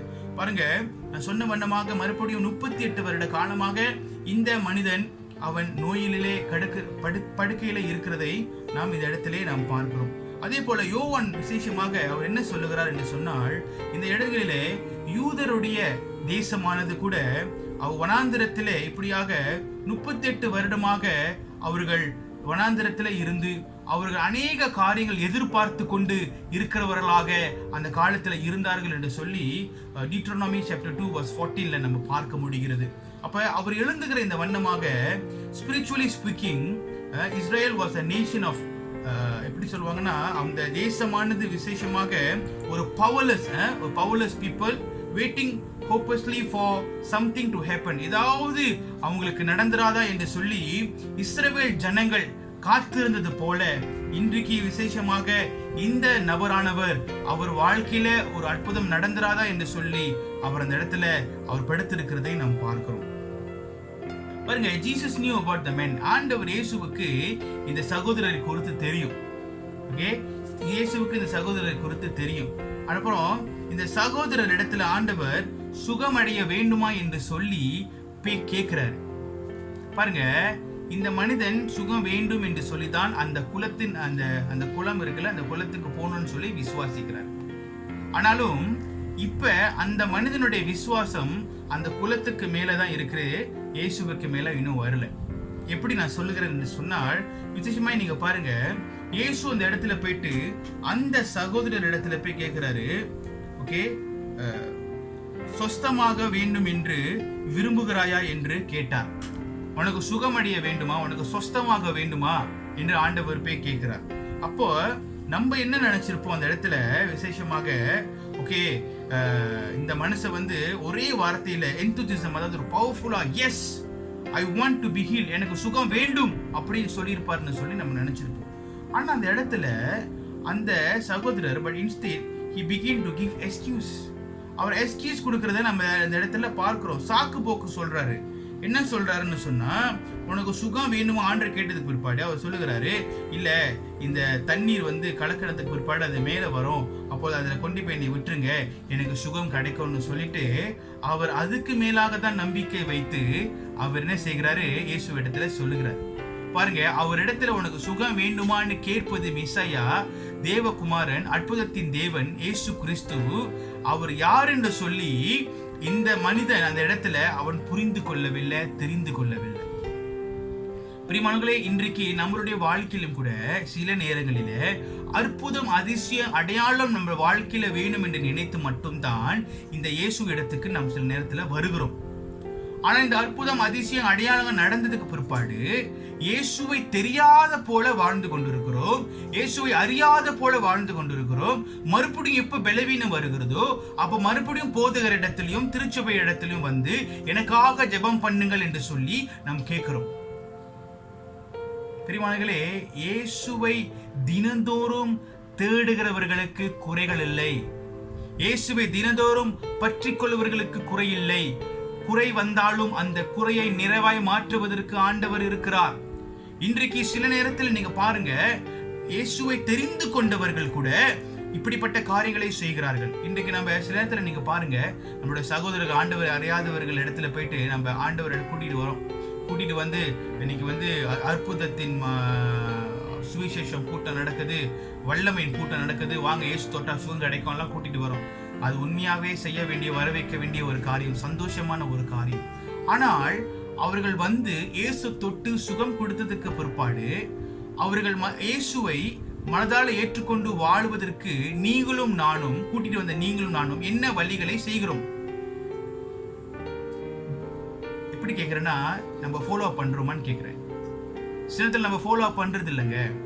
நம்ம அவங்களுக்கு சுகம் கிடைச்சிருச்சுன்னா இயேசு கொடுத்தாருன்னு விட்டுடுறோம், ஒரு நாள் சேர்ச்சு கூட்டிட்டு வரோம், விட்டுடுறோம். அப்படி இல்லை. இயேசுவை அவர்களுக்கு தெரிவிக்க வேண்டும், இயேசுவை அவர்களுக்கு புரிந்து கொள்வதற்கு உதவி செய்ய வேண்டும் என்று சொன்னால், ஒரு நாள் மட்டுமே வந்து சுகத்தை பெற்றுக்கொண்டு அதுக்கு பிற்பாடு மறுபடியும் பாவத்துக்கு போன சுகமானது கிடைக்கும். ஆண்டவரால செய்ய முடியாது ஒன்றுமில்லை. ஆனால் அந்த பாவ வாழ்க்கையிலிருந்தும் கூட நம் வெளியாக வேண்டியது இருக்கிறதா இல்லையா? இந்த மகனுடைய வாழ்க்கையில அடுத்தது நான் சொல்ல போகிறேன். அதுக்கு முன்பாக சில காரியங்களை சொல்லுகிறேன். நாம் பாவம் செய்து கொண்டு மறுபடியும் வாழ்ந்து கொண்டே இருப்போம் என்று சொன்னால் நோய்கள் இருக்கத்தான் செய்யும், பலவீனம் மறுபடியும் வரதான் செய்யும், மரணத்துக்குள்ளாக நம்ம போகிற பாதைகளும் அந்த இடத்தில் இருக்கத்தான் செய்யும். இன்றைக்கு அநேக நேரங்களில் நம் ஆண்டவரை யாருக்கும் தெரிவிப்பதில்லை. நம்மளே ஆண்டவரை தெரியாத ஒரு தெரிந்த ஒரு தேவனை தெரியாது போலதான் நாம் சில நேரத்தில் வாழ்ந்து கொண்டு இருக்கிறோம். பிரியமானவர்களே, இதற்கெல்லாம் நாம் நிச்சயமாகவே நாம் சிந்திக்க வேண்டிய காரியமாக இருக்கிறது. பிரியமானவர்களே, இந்த இடத்துல நீங்க பார்க்கும்போது விசேஷமாக இந்த மனிதன் ஹோப்லெஸ், அதாவது நம்பிக்கையற்று போய் இருந்தான். அவனுக்கு இயேசு யாருன்னு தெரியாது. அதுதான் இந்த இடத்துல ஒரு பிரச்சனை. அப்ப இயேசு இந்த இடத்துல அவர் சொல்லுகிறார் பாருங்க, as mentioned above, his answer tell him something about his character and faith. இந்த இடத்துல அவனுடைய குணத்தையும் அவனுடைய விசுவாசத்தையும் நாம் பார்க்க முடிகிறது. அவனுடைய குணமானது என்ன? நோயை வந்து சுகமடைய வேண்டும், அந்த குளத்தின் அருகில் அவனை கொண்டு போய் விட வேண்டும். விசுவாசம் என்ன? அந்த குளத்துக்கு போனா அவனுக்கு சுகம் கிடைக்கும். இன்றைக்கு நம்மளுடைய குணம், நம்மளுடைய விசுவாசம் என்ன? இயேசு இடத்துக்கு வந்தா நமக்கு அற்புதம் நடக்கும், சுகம் நடக்கும். அதே போலதான் அவருடைய விசுவாசம் அந்த குளத்துக்கு மேலாக அந்த நேரத்தில் இருந்தது என்று சொல்லி நாம் பார்க்கிறோம்.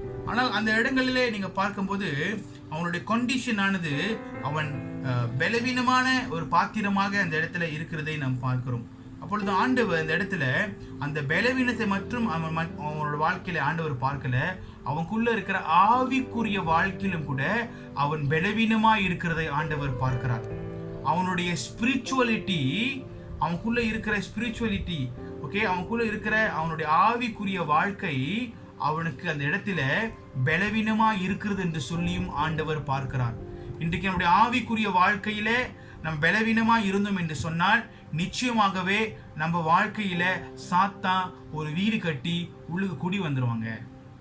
இன்னைக்கு அநேக போராட்டங்கள் வருது. காரணம் என்ன? நம்ம ஆவிக்குரிய வாழ்க்கையை பலப்படுத்தாமல் போவதனாலே பலவீனங்கள், நோய்கள், கஷ்டங்கள், வேதனைகள், சாபங்கள் இதெல்லாம் வருகிறது. இவனுடைய வாழ்க்கையில ஆண்டவர் கண்டு பார்க்கிறார். நான் மெய்யான தேவன் என்று சொல்லி இவன் புரிந்து கொள்ள முடியாமல் போவது எதனாலே? அவனுடைய ஆவிக்குரிய வாழ்க்கையை அவன் பலப்படுத்தாமல் இருப்பதினாலே. அவன் வாழ்க்கையில் என்ன நடக்கிறது? இந்த சுகத்தை ஆண்டவர் கொடுப்பதற்கு அவன் அனுமதிக்காம சில சாக்கு போக்குகளை சொல்லுகிறான். இன்றைக்கு நம்ம வாழ்க்கையிலும் கூட சுகம் வேண்டும் என்று விசுவாசிக்கிறோம். ஆனாலும் கூட இந்த தேவனை புரிந்து கொள்ளாமல் தான் வாழ்ந்து கொண்டிருக்கிறோம் பிரியமானவர்களே. அப்ப இந்த மகனுக்கு ஆண்டவர் என்ன செய்கிறார்? அவன் வாழ்க்கையில அவனுடைய ஆவிக்குரிய நிலைமையை ஆண்டவர் பார்த்து, ஆண்டவர் அதுக்கு பிற்பாடு என்ன செய்கிறார்? ஆண்டவர் the Lord healed him through the power of his spoken word. He commanded the man to do everything he was unable to do.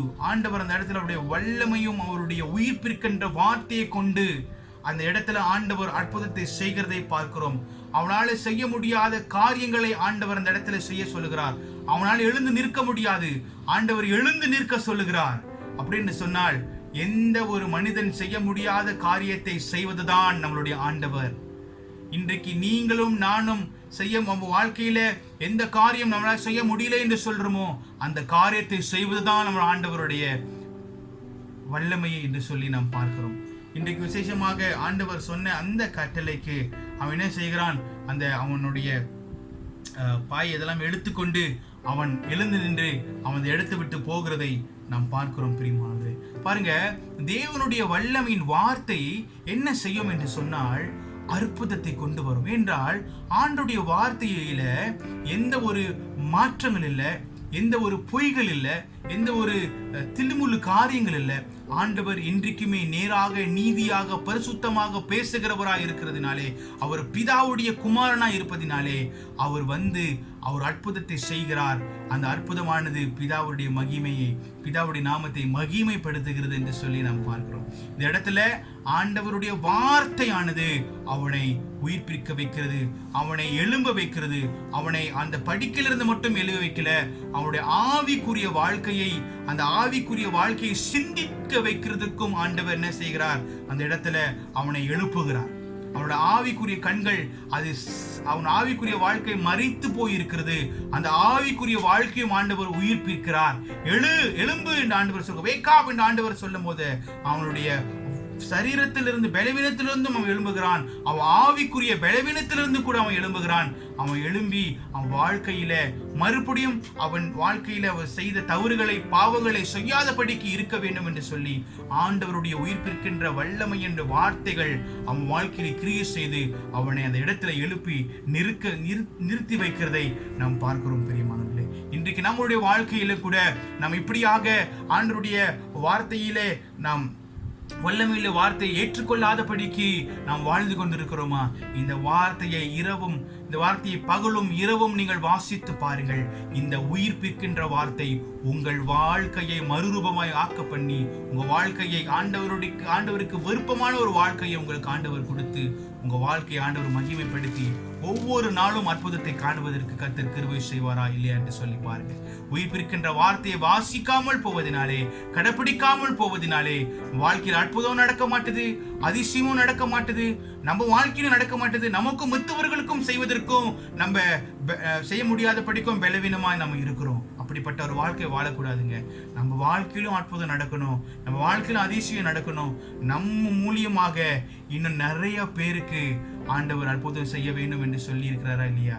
ஆண்டவர் கொடுத்த கட்டளையை நாம் கீழ்ப்படிய வேண்டும். உங்க மூலியமா, என் மூலியமா இன்னும் கஷ்டப்படுகிற அநேகருக்கு நம்ம ஒரு உதவிக்கரங்களை நீட்ட வேண்டும். இயேசு கிறிஸ்து சொல்ல வேண்டும் என்று சொன்னா நீங்களும் நானும் விசேஷமாக இந்த காரியங்களை புரிந்து கொள்ள வேண்டும். அற்புதமானது இந்த இடத்துல ஆண்டவர் எல்லாம் அற்புதம் செய்து அந்த மகனை அந்த இடத்திலிருந்து வல்லமையிலே ஆண்டவர் புறப்பட செய்கிறார். ஆனா அந்த இடத்துல பிரச்சனைகள் ஒன்றும் வரல. ஏன்னா ஆண்டவர் சுகப்படுத்தினது அந்த ஒரு நபரை மட்டும்தான். பாருங்க, அங்க எங்க ஒரு அற்புதமும் அந்த இடத்துல பிரச்சனைகள் ஒன்று வராதபடிக்கு இங்க இருக்கிறத நம்ம பார்க்கிறோம். ஆனா அங்க ஒரு காரியம் என்ன நடக்குதுன்னு சொன்னா, அந்த மத தலைவர்களுக்கு இந்த காலத்துல நீங்க பார்க்கும்போது அந்த இடத்துல விசேஷமாக இந்த சகோதரருடைய வாழ்க்கையில நீங்க பார்க்கும்போது ஓய்வு நாளிலே அற்புதங்களும் அதிசயங்களும் நடப்பதோ இல்ல ஓய்வு நாளிலே சில வேலைகள் சில காரியங்கள் செய்வது தவறு என்று சொல்லி அவர்களுக்கு தெரியும். அப்பொழுது அவர்கள் ஆண்டவர் சொன்ன அந்த வார்த்தையை கடைபிடிக்கின்ற மத தலைவர்கள் இந்த நேரத்துல ஒரு அற்புதம் நடக்கும் போது அவர்களுக்கு அது ஏற்றுக்கொள்ள முடியாதபடிக்கு இருந்தது. அப்ப அந்த இடத்துல நீங்க பாருங்க, அந்த இடத்துல அந்த பலவீனமான அந்த மனிதனுடைய வாழ்க்கையில ஆண்டவர் சுகம் கொடுப்பதற்காக வந்து சுகம் கொடுத்தத அந்த மத தலைவர்கள் பாருங்க சந்தோஷப்படாமல், ஐயோ இப்படி 38 வருட காலமாக இப்படி இருந்தானே, இவனுக்கு இன்னைக்கு சுகம் கிடைச்சு சந்தோஷமா இருக்கிறானேன்னு சொல்லி அப்படி பார்க்காத பண்ணமாக இந்த மத தலைவர்கள் அவனை கொண்டேம் பண்ணுகிறதோ, அவன் இந்த ஆண்டவருடைய கட்டளையை அவன் உடைத்து விட்டான் என்று சொல்லி அவனை குற்றப்படுத்துகிறத இந்த இடத்துல நம்ம பார்க்கிறோம். இன்னைக்கு அநேக நேரங்களில் பெரியமானவர்களே, நம்ம சில காரியங்களை செய்யும் போது, ஆண்டவர் செய்ய சொன்ன காரியங்களை நம்ம செய்யும் போது சில பிரச்சனைகள் நமக்கு வரும், சில கஷ்டங்கள் நமக்கு வரும், சில வேதனைகள் நமக்கு வரும். அதனால இந்த விதமான காரியங்கள் எல்லாம் நம்ம பெருசுபடுத்தி கொள்ளாதபடிக்கு, நமக்கு நம்மளை பிடித்தவங்க அநேக பேர் இருக்க மாட்டாங்க பெரியமானவர்களே. நம்ம பிடித்தவங்க சில பேர் இருப்பாங்க, நம்ம பிடிக்காதவங்க சில பேர் இருப்பாங்க. ஆனாலும் கூட இதெல்லாம் நம்ம பெருசுபடுத்திக் கொள்ளக்கூடாது. நம்ம பெருசுபடுத்திக் கொள்ள வேண்டியது என்னது? அவர் சொன்ன சித்தத்தின்படியாக வேலையை செய்வதற்கு வந்துமா, அந்த வேலையில மட்டுமே நம்மளுடைய கவனம் இருக்கும்போது எந்த காரியம் நமக்கு மேலாக திரும்பினாலும் கூட என் ஆண்டவர் பார்த்துக் கொள்வார் என்று சொல்லி அவருடைய சித்தத்திற்கு ஏற்பட்டு காரியங்களை செய்து என்று சொன்னா நிச்சயமாகவே அவர் உங்களுக்கு துணையா இருந்து உங்களை வழி நடத்துவார். இவர்கள் பாருங்க, அற்புதம் இந்த ஓய்வு நாளில் நடந்தது என்று சொல்லி பெரிய ஆர்ப்பாட்டம், பெரிய சத்தம் போடுகிறதை நாம் பார்க்கிறோம். அப்படிப்பட்ட ஒரு காரியத்தை நீங்களும் நானும் செய்கிறோமா? சில நேரங்களிலே நம்ம ஆண்டவருடைய நோக்கத்தை புரிந்து கொள்றோமா? இந்த இடத்துல இந்த மத தலைவர்கள் இந்த நோக்கத்தை புரிந்து கொள்வதில்லை, அவர்களுடைய இருதயத்தை புரிந்து கொள்வதில்லை. இவனுக்கு சுகம் கிடைச்சிச்சேன்னு சந்தோஷப்பட்டிருக்கலாம், சந்தோஷப்படலை. அவர்களுக்கு வேண்டியதுன்னா அந்த கட்டளையே அவர்கள் அந்த கட்டளையை மேற்கொள்ளாங்க, அந்த கட்டளையை கை கொள்ளல, அந்த கட்டளையை உடைச்சிட்டாங்கன்னு சொல்லிதான் அவங்க குதிக்கிறத பார்க்கிறோம். ஆனால் இந்த இடத்துல என்ன ஒன்று வெளிப்படுது? ஆண்டவருடைய வார்த்தை உயிர்ப்பிக்கிறதும் வல்லமை உள்ள வார்த்தையா இருக்கிறது என்று சொல்லி இயேசு கிறிஸ்து இந்த இடத்துல அவர் நிறைவேற்றி அவர் ப்ரூஃப் பண்ணுகிறத இந்த இடத்துல நம்ம பார்க்கிறோம். பிரியமானவர்களே, அவனுக்கு சுகமானது அற்புதமானது நடந்தது ஆண்டவருடைய வார்த்தையினால. ஆண்டவருடைய வார்த்தையானது அந்த மனிதனுக்கு சுகத்தை உண்டு பண்ணது என்று சொல்லி நான் பார்க்கிறோம். பாருங்க, இந்த இடத்துல நான் 3 பாயிண்ட் நான் செய்திருக்கிறேன். முதல் பாயிண்ட் ஆண்டவருடைய கிருபை. ஆண்டவருடைய கிருபை இருந்ததுனாலே அவனை சுகப்படுத்த வேண்டும் என்று சொல்லி ஆண்டவர் இந்த இடத்துக்கு போகிறார். இரண்டாவது, ஆண்டவருடைய உயிர்ப்பிற்கும் வல்லமை வார்த்தை இருந்ததுனாலே அவனை சுகப்படுத்தினார் ஆண்டவர். அவருடைய வார்த்தை சுகப்படுத்துகிற வார்த்தையானது அவனை சுகப்படுத்த வேண்டியது அவருடைய ஆண்டவருடைய வார்த்தை மூலியமா சுகத்தை அந்த மனிதன் பெற்றுக்கொண்டான் என்று சொல்லி நான் பார்க்கிறேன். பாருங்க, இந்த 2 காரியத்திற்கும் ஒரு ஒற்றுமை இருக்கிறது. கிருபை இருந்ததுனாலே சுகம் கிடைத்தது. ஆனால் அதுக்கு பிற்பாடு அவனுடைய வாழ்க்கையை நீங்கள் பார்க்கும்போது அவன் அன்கிரேட்ஃபுல் ஹார்ட் டுவர்ட்ஸ் காட். 3வது பாயிண்ட், அவன் நன்றி இல்லாத ஒரு மனிதனாக கடவுளுக்கு நேராக அவன் திரும்புகிறதை நாம் பார்க்கிறோம். பாருங்க, it's not easy to understand the relationship between this man and Jesus. ஆண்டவருக்கும் மனிதனுக்கும் இருக்கின்ற உறவை நாம் புரிந்து கொள்ள முடியாது. There is no evidence that he believed on Christ was converted. அவன் ஆண்டவரை ஏற்றுக்கொண்டான், ஆண்டவரை ஏற்றுக்கொண்டு அவன் மதம் மாற்ற பண்ணான், அவன் ஆண்டவரை ஏற்றுக்கொண்டான் அப்படின்னு சொல்லுகிற எந்த ஒரு எவிடன்ஸும் பைபிளில் இல்லை. Yet we not say that he was opposed to the Savior. நம்ம இந்த இடத்துல சொல்லல, இந்த முதல் பக்கம் நீங்க பார்க்கும்போது அவன் ஆண்டவருக்கு எதிர்ப்பாய் நிற்கிறான் என்று நான் சொல்ல கிடையாது. ஆனால் என்ன சொன்னா, முதல் பக்கத்துல நீங்க பார்க்கும்போது யாரு அவனுக்கு சுகம் கொடுத்தான்னு சொல்லி முதல்ல அவனுக்கு தெரியாது. அவனுக்கு தெரியாது. அதனால அவன் நிச்சயமாகவே அவன் இயேசுவை ஏற்றுக்கொள்ளவோ இயேசுவை தெரிந்து கொள்ளவோ அவனுக்கு நிச்சயமாகவே இந்த இடத்துல எந்த ஒரு வழிகளும் இல்லை. இன்ஃபேக்ட் நீங்க பார்க்கும்போது இந்த இடத்துல கூட அவன் இயேசு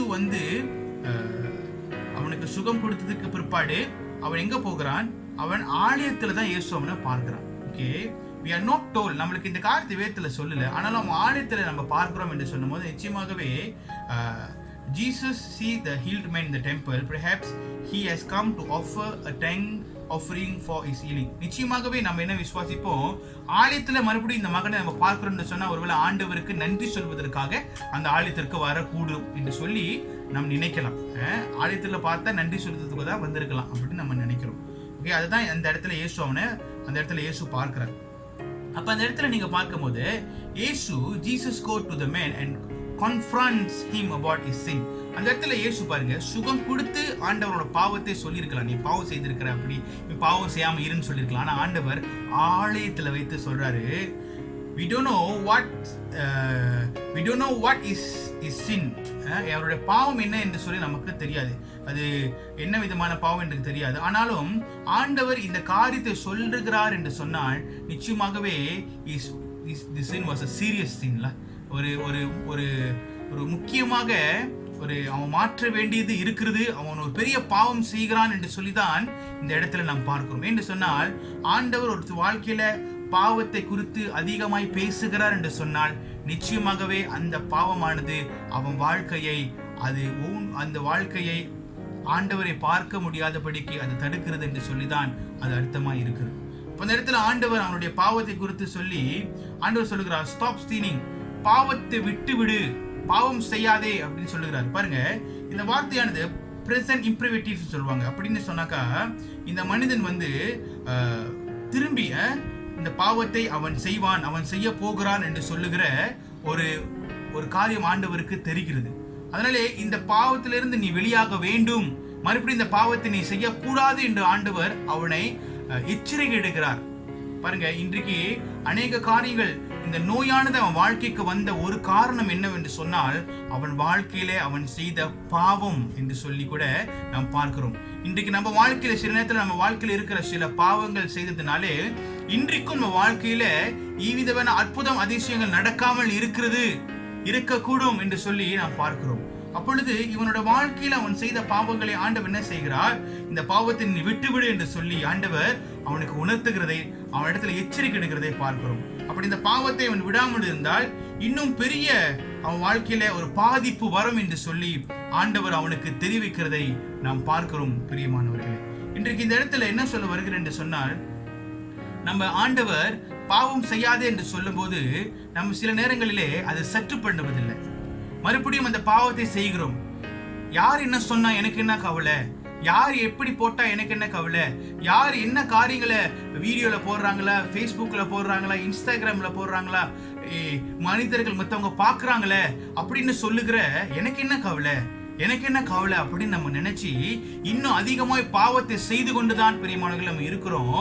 அந்த பாவத்தை எடுத்து சொல்லும் போது இன்றைக்கு சொல்லுகிறவங்க அவங்களுக்கு குற்றவாளிகளாக மாறி விடுகிறார்கள். அப்படிதான் இந்த இடத்துல நீங்க பாருங்க, இயேசு கிறிஸ்து இந்த இடத்துல அவர் போய் இந்த பாவத்தை செய்யாதே என்று சொல்லி ஆண்டவர் அவனுக்கு எச்சரிக்கிறதை நாம் பார்க்கிறோம்.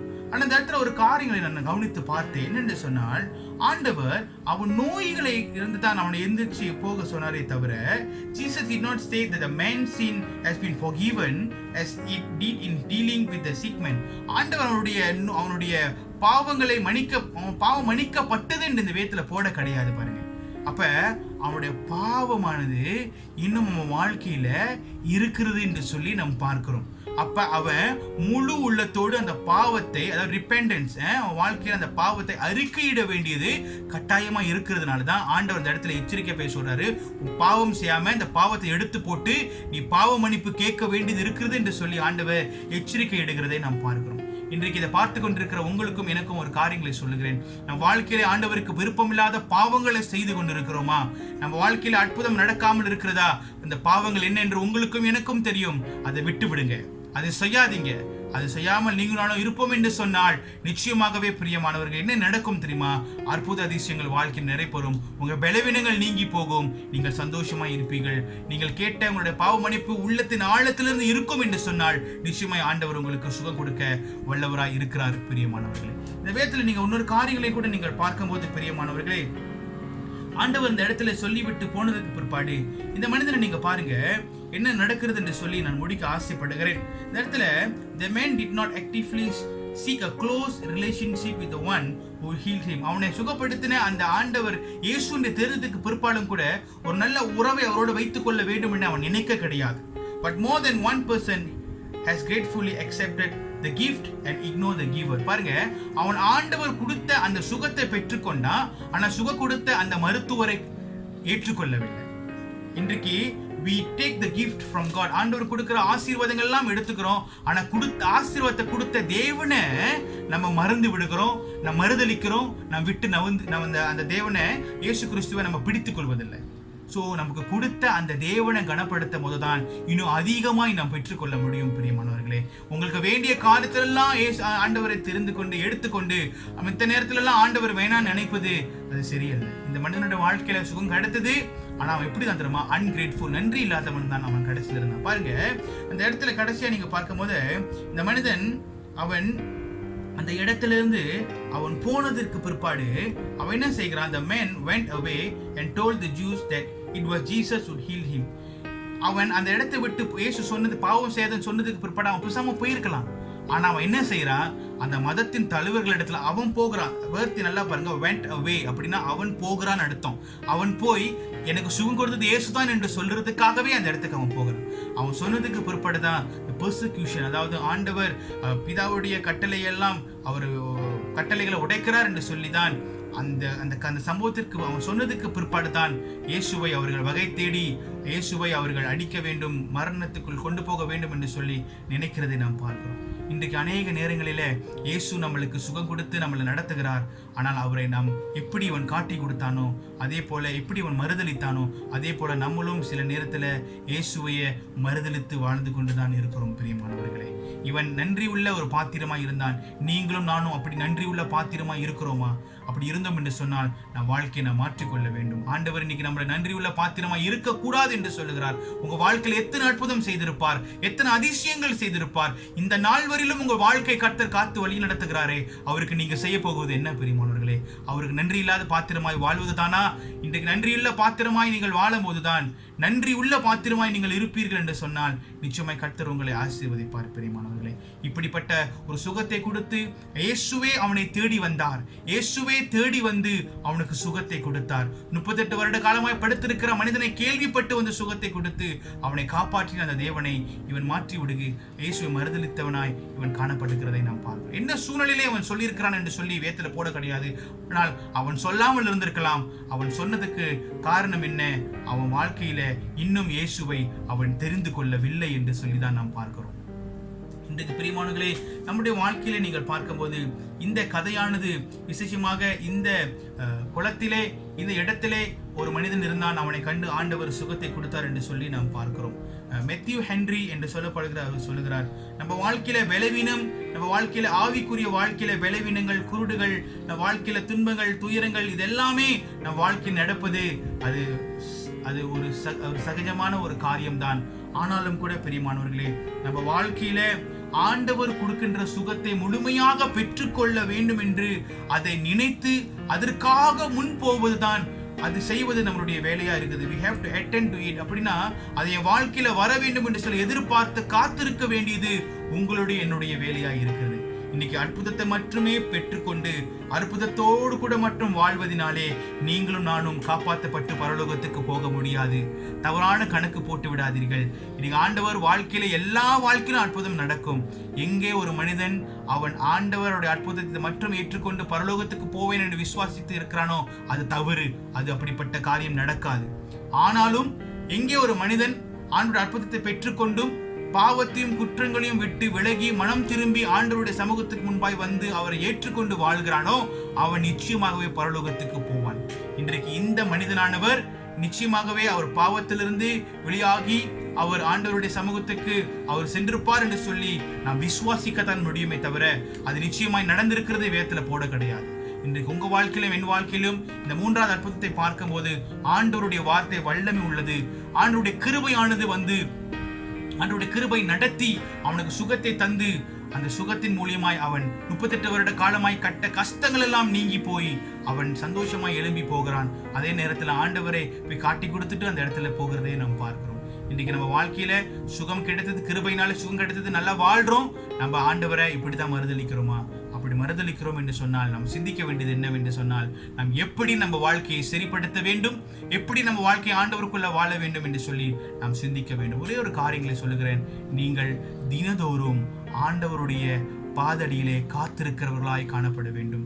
Please meditate the word of God day and night. காலையிலும் மாலையிலும் நீங்கள் வாசிக்க வேண்டியது ஆண்டவருடைய வேதத்தை மட்டும்தான். அதை வாசித்து புரிந்து கொண்டு வாழ்வீர்கள் என்று சொன்னால் நிச்சயமாகவே 38 வருட காலமாய் கஷ்டப்பட்ட இந்த மனிதனுக்கு சுகத்தை ஆண்டவரால் கொடுக்க முடியும் என்று சொன்னால், உங்க வாழ்க்கையில இந்த நேரத்துல ஆண்டவரால இதே சுகத்தை தந்து உங்களை நடத்த முடியும். இந்த மனிதனை போல நன்றியுள்ள இருதயமாய் நாம் இருக்க வேண்டாம். ஆண்டவர் உங்களுக்கு கொடுத்திருக்கிற சுகத்தையும் பலத்தையும் வைத்துக்கொண்டு ஆண்டவருக்காக நீங்கள் இன்னும் பெரிய காரியங்களை செய்வதற்கு உங்க வாழ்க்கையை ஒப்பு கொடுத்து வாழ நான் இந்த காலை வேளையில உங்களை உற்சாகப்படுத்துகிறேன். பிரியமானவர்களே, பாருங்கள், நம்ம கண்களை மூடி ஜெபம் செய்வோம். நிச்சயமாய் ஆண்டவர் இந்த காலை வேளையில் பேசியிருக்கிறார். நிச்சயமாய் ஆண்டவர் நம்மளை வழிநடத்தி சொல்லுவார். ஸ்தோத்திரம் ஆண்டவரே, உமக்கு நன்றி செலுத்துகிறோம். இந்த காலை வேளையிலும் கூட ஆண்டவரே, இந்த மனிதன் பலவீனமாய் இருந்த அந்த மனிதன் எழுந்து நடக்க முடியாத இந்த மனிதனை எழும்பி நடக்க வைத்தீர்.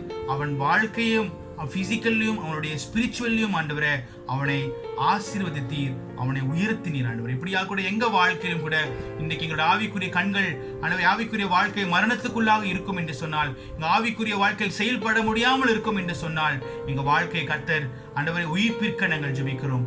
மறுபடியும் வல்லமையாய் எழும்பி கர்த்தருக்காக பயன்படுவதற்கு, கர்த்தருக்காக அற்புத அதிசயம் செய்வதற்கு எங்களை பயன்படுத்தும் ஆண்டவரே. இன்னும் பெரிய காரியங்கள், பெரிய கிரியைகள் செய்வீர்கள் என்று சொன்னீரே, அந்த கிரியைகள் நாங்கள் செய்வதற்கு எங்களை பயன்படுத்த நாங்கள் ஒப்புக் கொடுக்கிறோம். இந்த காலை வேளையில இந்த சத்திய வசனத்தை கேட்டுக்கொண்டிருக்கிற ஒவ்வொரு உள்ளத்தை கர்த்தர் தொடுவீராக.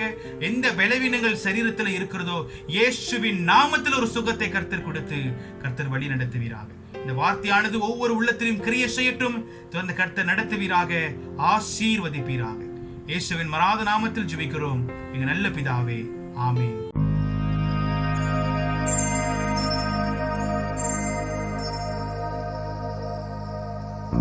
விண்ணப்பத்தை கேட்பவரே, என் கண்ணீரை காண்பவரே, சுகம் தருபவரே, ஸ்தோத்திரம் ஏசையா. என் விண்ணப்பத்தை கேட்பவரே, என் கண்ணீரை காண்பவரே, சுகம் தருபவரே, ஸ்தோத்திரம் ஏசையா.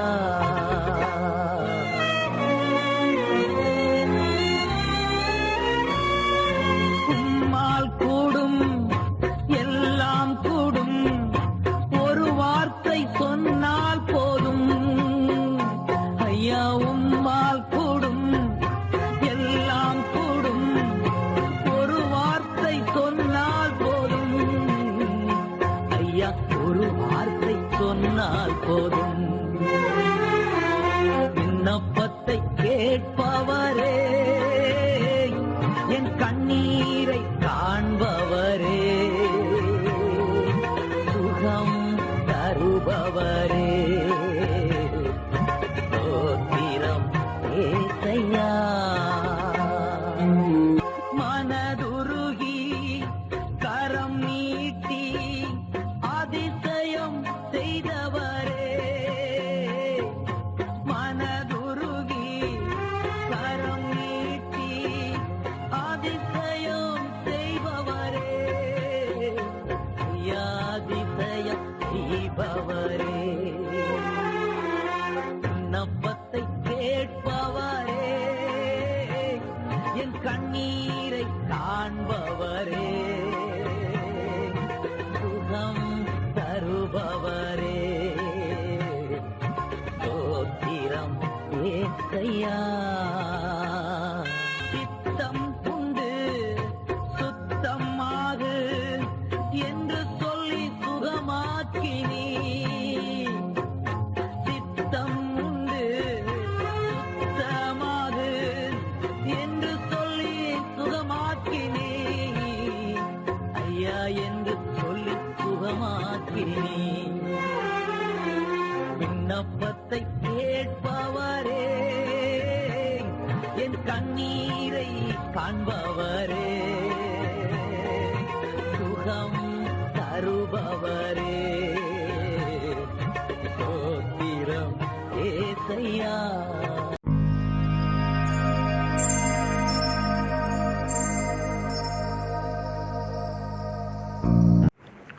ஸ்தோத்திரம் ஆண்டவரே, அதிகமாக நாங்கள் துதிக்கிறோம், நன்றி செலுத்துகிறோம்.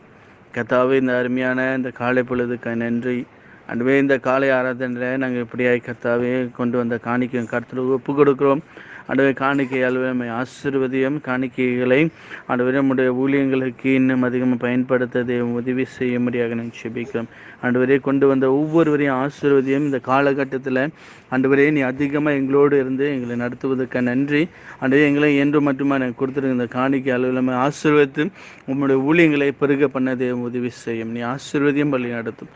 இயேசுவை நாமத்தை ஒப்பு கொடுத்து நாங்கள் ஜெபிக்கிறோம் எங்கள் ஜீவன நல்ல தகப்பனே, ஆமென்.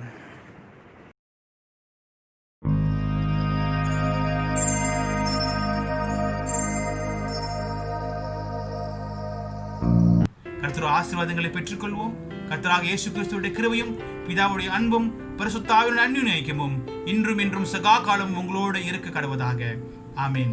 என் ஆத்துமாவே கர்த்தரை ஸ்தோத்திரி, என் முழுமே பரிசுத்த நாமத்தை ஸ்தோத்திரி. என் ஆத்துமாவே கர்த்தரை ஸ்தோத்திரி, கர்த்தர் செய்த சகல உபகாரங்களும் நீ மறவாதே. ஆமென், ஆமென். பத்திரமா இருங்க. நிச்சயமாய் கர்த்தர் உங்களை குடும்பத்தை ஆசீர்வதிப்பாராக. ஆமென், ஆமென். Thank you. God bless.